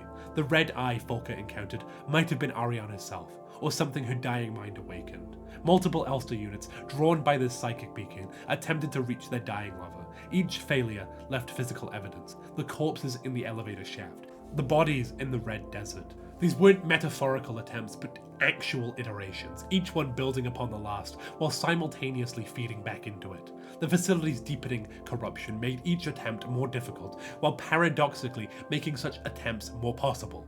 Reality becoming fluid enough to accommodate what should be impossible. Adler recognized the danger these cycles represent. Each iteration wore away more of conventional reality, creating what he described as everything being taken apart and put back together by someone who doesn't understand how it works. His opposition stemmed not from malice, but from desperate attempts to prevent further degradation of reality through these repeated cycles. The corruption manifested physically, but followed psychological patterns. Yuli units turned their nurturing programming violent. Star units became predatory. The Kolibiri hive mind fractured into channels for cosmic horror. Even the facility's architecture itself began to transform. Institutional order giving way to organic chaos, as reality itself struggled to accommodate forces it was never meant to contain. Issa's presence suggests these distortions affected more than just the present. Already dead, according to the shrine we discover, she nevertheless existed as physical presence within the facility. Consciousness given form through the same forces that were breaking down reality's barriers. Her own endless search for Erica mirrored and reinforced the cycles Elster was caught in. What we witness in Sierpinski, in my opinion, represents the collision of multiple forces. Ancient powers awakened in the minds, Ariane's untrained bioresonant abilities reaching across space, the nation's failed attempts to control consciousness itself, and the endless iterations of a promise that refused to remain unfulfilled. The facility became a nexus point where all these forces converged, creating spaces where memory could become physical, where consciousness could transfer between bodies, where reality itself could be rewritten through sheer force of will or love. One popular theory suggests that the entire game takes place in Ariane's dreams, that she herself is the dreamer that the game speaks of, and that as such, the entire game takes place in a dream space. This theory offers an appealingly neat explanation for the game's supernatural elements. However, it ultimately fails to account for several crucial pieces of evidence and undermines the narrative's deeper implications. The meticulous bureaucratic documentation found throughout Sierpinski cannot be dismissed as mere dream logic. Patient reports track the spread of corruption with clinical precision. Maintenance logs document specific mechanical failures, and administrative records chronicle the facility's decay through objective metrics. These documents form a coherent piece of institutional breakdown that follows logical progression rather than dreamlike association. The presence of multiple Elster units perhaps presents the strongest evidence against pure dream interpretation. The corpses in the elevator shaft aren't symbolic. They leave physical evidence that subsequent iterations must navigate. We literally salvage parts from these bodies, using them to progress further in our journey. If this were merely Ariane's dream, why would such concrete physical evidence persist between cycles? Adler's perspective proves particularly problematic for the dream theory. His awareness of the cycles, his desperate attempts to prevent further degradation of reality, and most importantly, his ability to act independently of both Ariane and Elsa's objectives, suggest consciousness beyond what a dream could contain. His reference to the King in Yellow, "I wear no mask," comes from knowledge Ariane shouldn't possess, as she never read beyond the book's sealed pages. The corruption's progression through Sierpinski follows patterns that suggest systematic rather than psychological dissolution. The way it affects different replica units shows consistent internal logic rather than dream symbolism. Each transformation perverts the unit's original functions in ways that make mechanical sense. Most significantly, the dream theory fails to account for the complex web of history and relationships that precede the game's events. The connections between Alina So and Lilith Ito, the Ito sisters' fate, and the Empire's understanding of bioresonance all suggest reality extending far beyond what can be contained in a single consciousness, even one as powerful as Ariane's. The counter-argument for this might be that these are just merely memories that Ariane has from Rotfront, which would make sense for details like why she doesn't remember Erica's full face, or the fact that it's all characters back from her time at Rotfront. But I believe that even with that in mind, diminishing this entire game as being merely a dreamscape is just diminutive. The very premise that the nation would send people on suicide mission makes more sense if they genuinely didn't know about Ariane's abilities, which, as Adler remembers from a previous life, he tested Ariane for bioresonant abilities and it just slipped past. Honestly, that's more of a commentary on the Yusian nations like lax, but you know. A dream would have no reason to maintain such logical consistency in its background details. The bureaucratic oversights and institutional failures that led to this situation feel too systematically authentic to be a mere imagination. The physical transformation of Folka after passing through the Red Gate suggests actual encounters with forces beyond normal reality, rather than symbolic representation. Her adoption of Ariane's face represents not dream logic, but actual bleeding between states of consciousness that affect reality itself. Even the game's multiple endings argue against pure dream interpretations. Each represents necessary iteration in a larger pattern, building upon previous attempts in ways that leave physical evidence. The artifact ending in particular suggests culmination of actual ritual, rather than a mere psychological resolution. In the end, reducing SIGNALIS to just a dream diminishes its deeper examination of how attempts to control consciousness inevitably create the conditions for their own subversion. The game's power lies not in symbolic representation, but in showing how reality itself breaks down when confronted with forces beyond comprehension.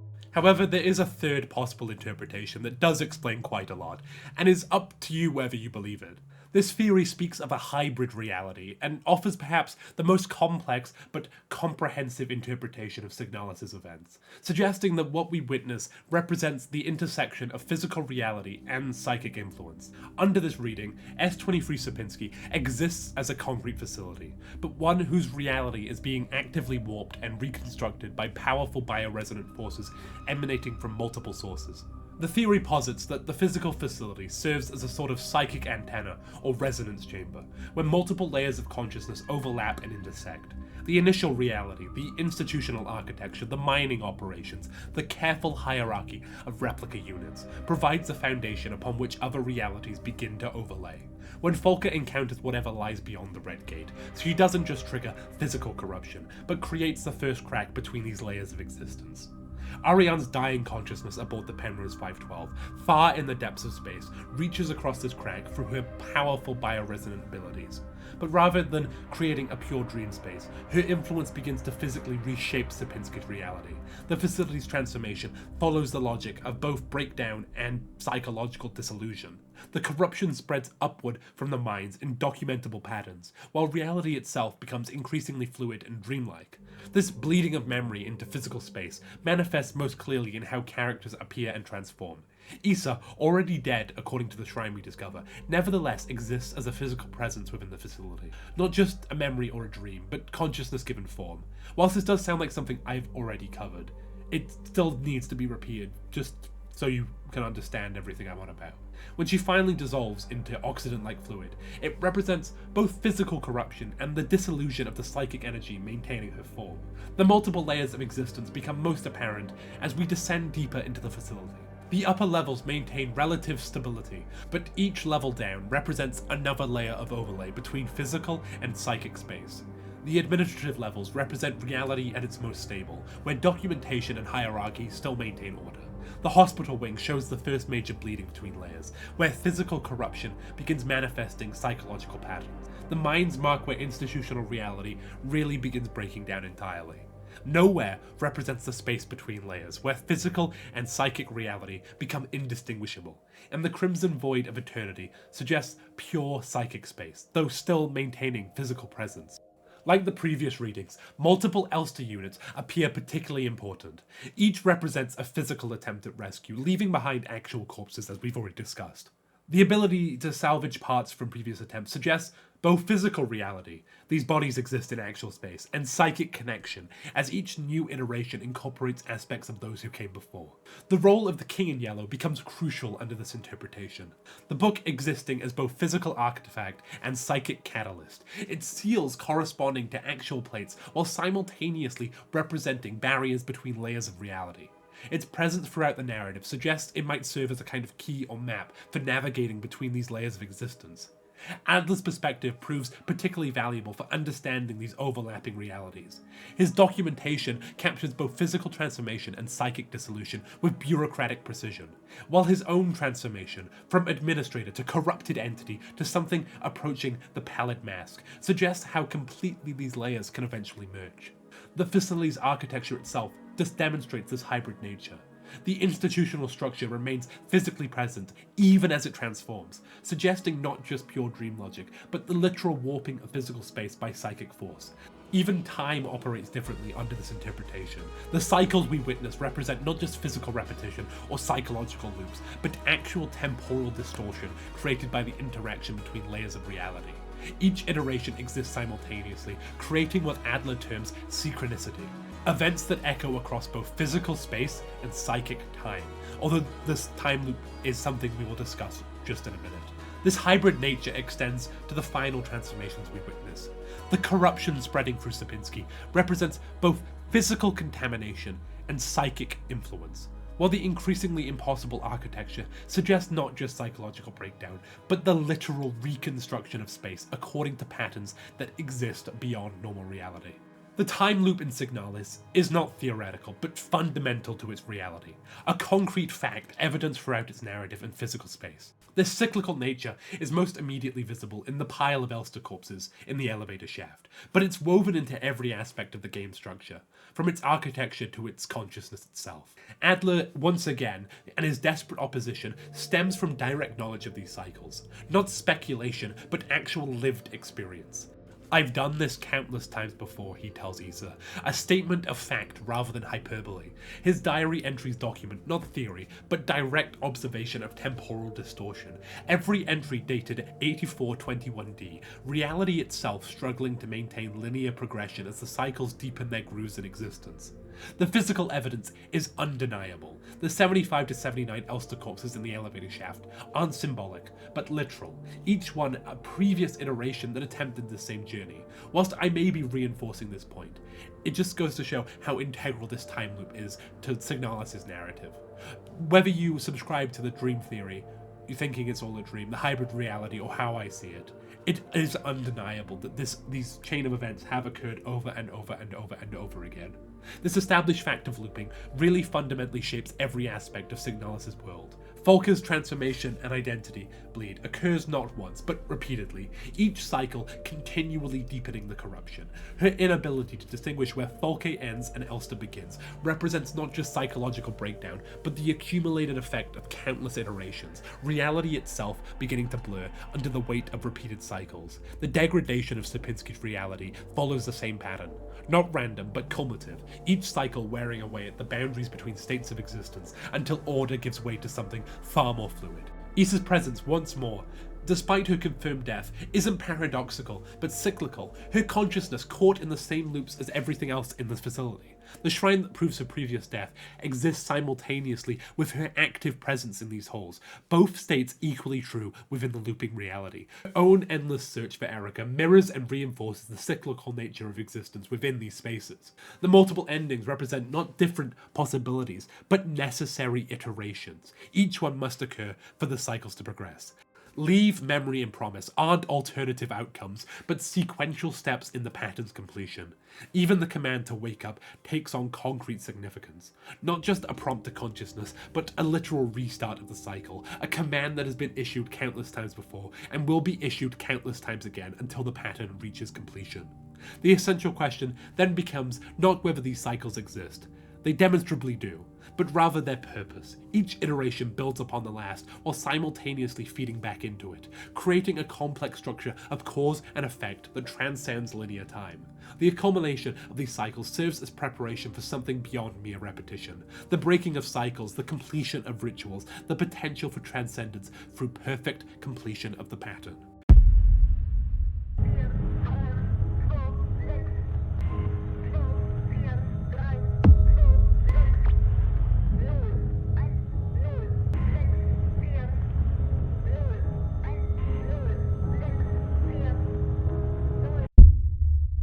In the endless winter of a cold and desolate planet, a crashed ship lies half buried in snow, and within its frozen corridors, a mechanical heart beats in rhythm with a dying reactor.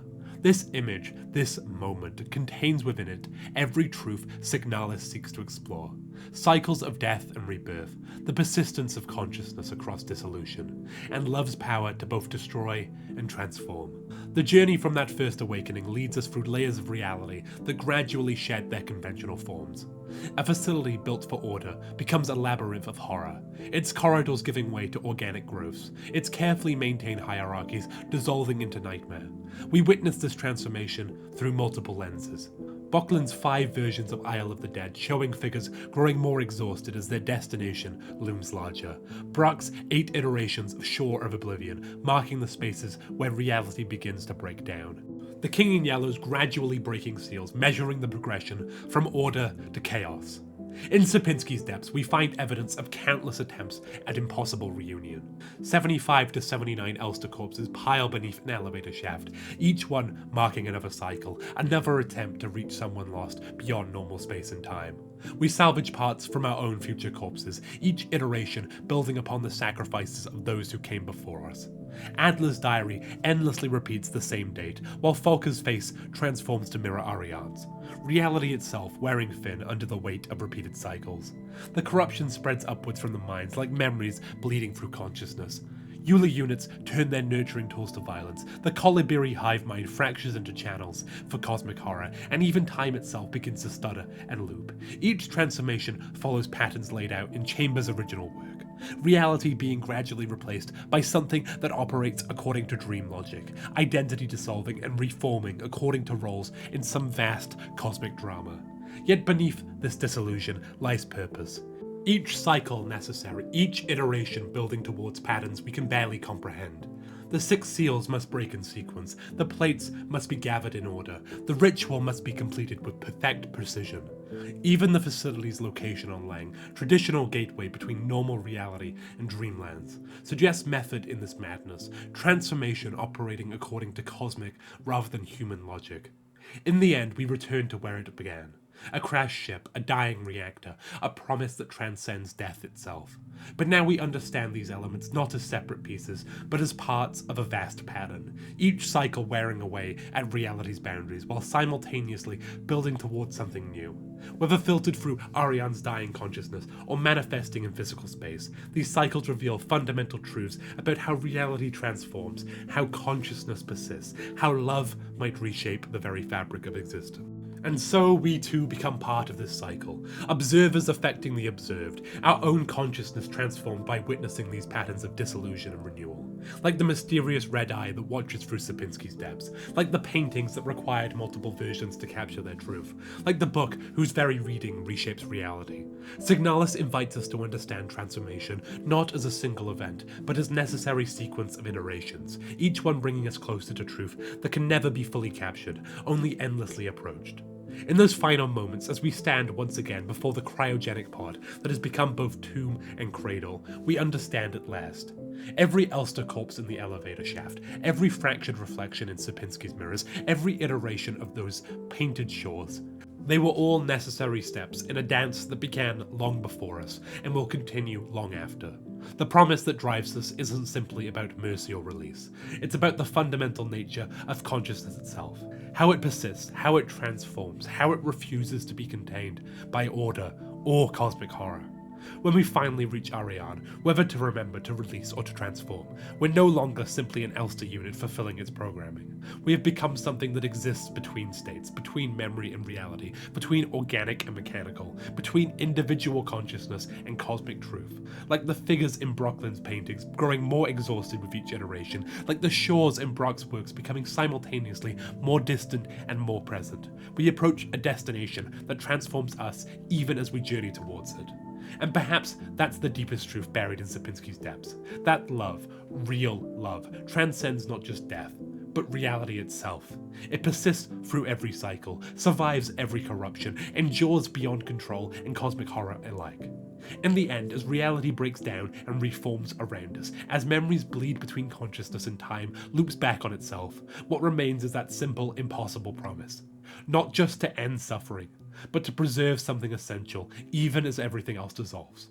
SIGNALIS is a game that seems to defy conventional categorization. While we can trace its influences, from survival horror classics to cosmic horror literature, from Soviet science fiction to German expressionism, the way it weaves these elements together creates something entirely unique. It's simultaneously a love story, a cosmic horror tale, an institutional nightmare, and a meditation on consciousness itself. Perhaps this resistance to simple categorization is itself the point. Like the realities it depicts, the game refuses to be contained by our usual systems of order. The red eye still watches, the cycles still turn, and somewhere in that endless winter, a mechanical heart still beats in rhythm with a dying reactor. But now we understand. These aren't just elements of another story about horror and decay. They're proof that even in a universe of endless cycles and cosmic forces beyond comprehension, individual consciousness matters. Every iteration brings us closer to truth we can never fully grasp, but must endlessly approach. Like waves on the shore of oblivion, like paint on canvas trying to capture the impossible, like love reaching across the void between stars. Oh, fucking Jesus Christ. Oh. Hi, yeah, God. That was a long-ass video. I'm sorry, honestly, if I know going into SIGNALIS that this would be such a long-winded process, I would have reconsidered. This game's peak. It's peak as hell, honestly. But I would have fucking given myself a bit more time. Yeah, so sorry for this video being a bit delayed. I try and get videos out every 2 weeks, but this game boggled my mind. Also, it's peak. Go play it. Honestly, you should have played it anyway, but if after all this you still don't understand, which you probably don't because I suck at doing this, you should go play it yourself. But yeah, first of all, I want to thank my channel members, Icebear and Chaponis, and honestly, I'll put your names on screen if I fucked your names, by the way. But honestly, thank you so much for watching. I know this video is ridiculously long, but the game is ridiculously in depth. Let me know if you did enjoy. Let me know if there's anything I can improve on. A lot of the comments I got in the last video, the Fear and Hunger Terminator video, was I am quite verbose in my descriptions and there's a lot of redundancies. So I have tried to cut down on that in this, but obviously, you know, it's a really long video. I'm obviously going to repeat myself sometimes. I'll try not to, but it's kind of unavoidable. But yeah, let me know if you like this better. I'm not sure what game I want to do next. I do want to do a Red Dead 2 video, but it doesn't really fit like the vibe of the channel I've got going, you know, because YouTube likes niches, you know. They don't like when you go outside those niches. They kind of just like, pew, no impressions for you. So don't know if I'll do Red Dead 2 or something else. I was thinking either Mouthwashing. I know that's good, but obviously it's kind of past its peak now. Slay the Princess was another game that I was looking at, and there was another, I'm not sure right now, but I'll probably put another poll up. But yeah, like I said at the start, if you did enjoy this video, fucking mammoth of a video, I know, thank you so much for sticking with us. But if you did enjoy it, make sure to like and subscribe. You don't have to, obviously, but it would be greatly appreciated.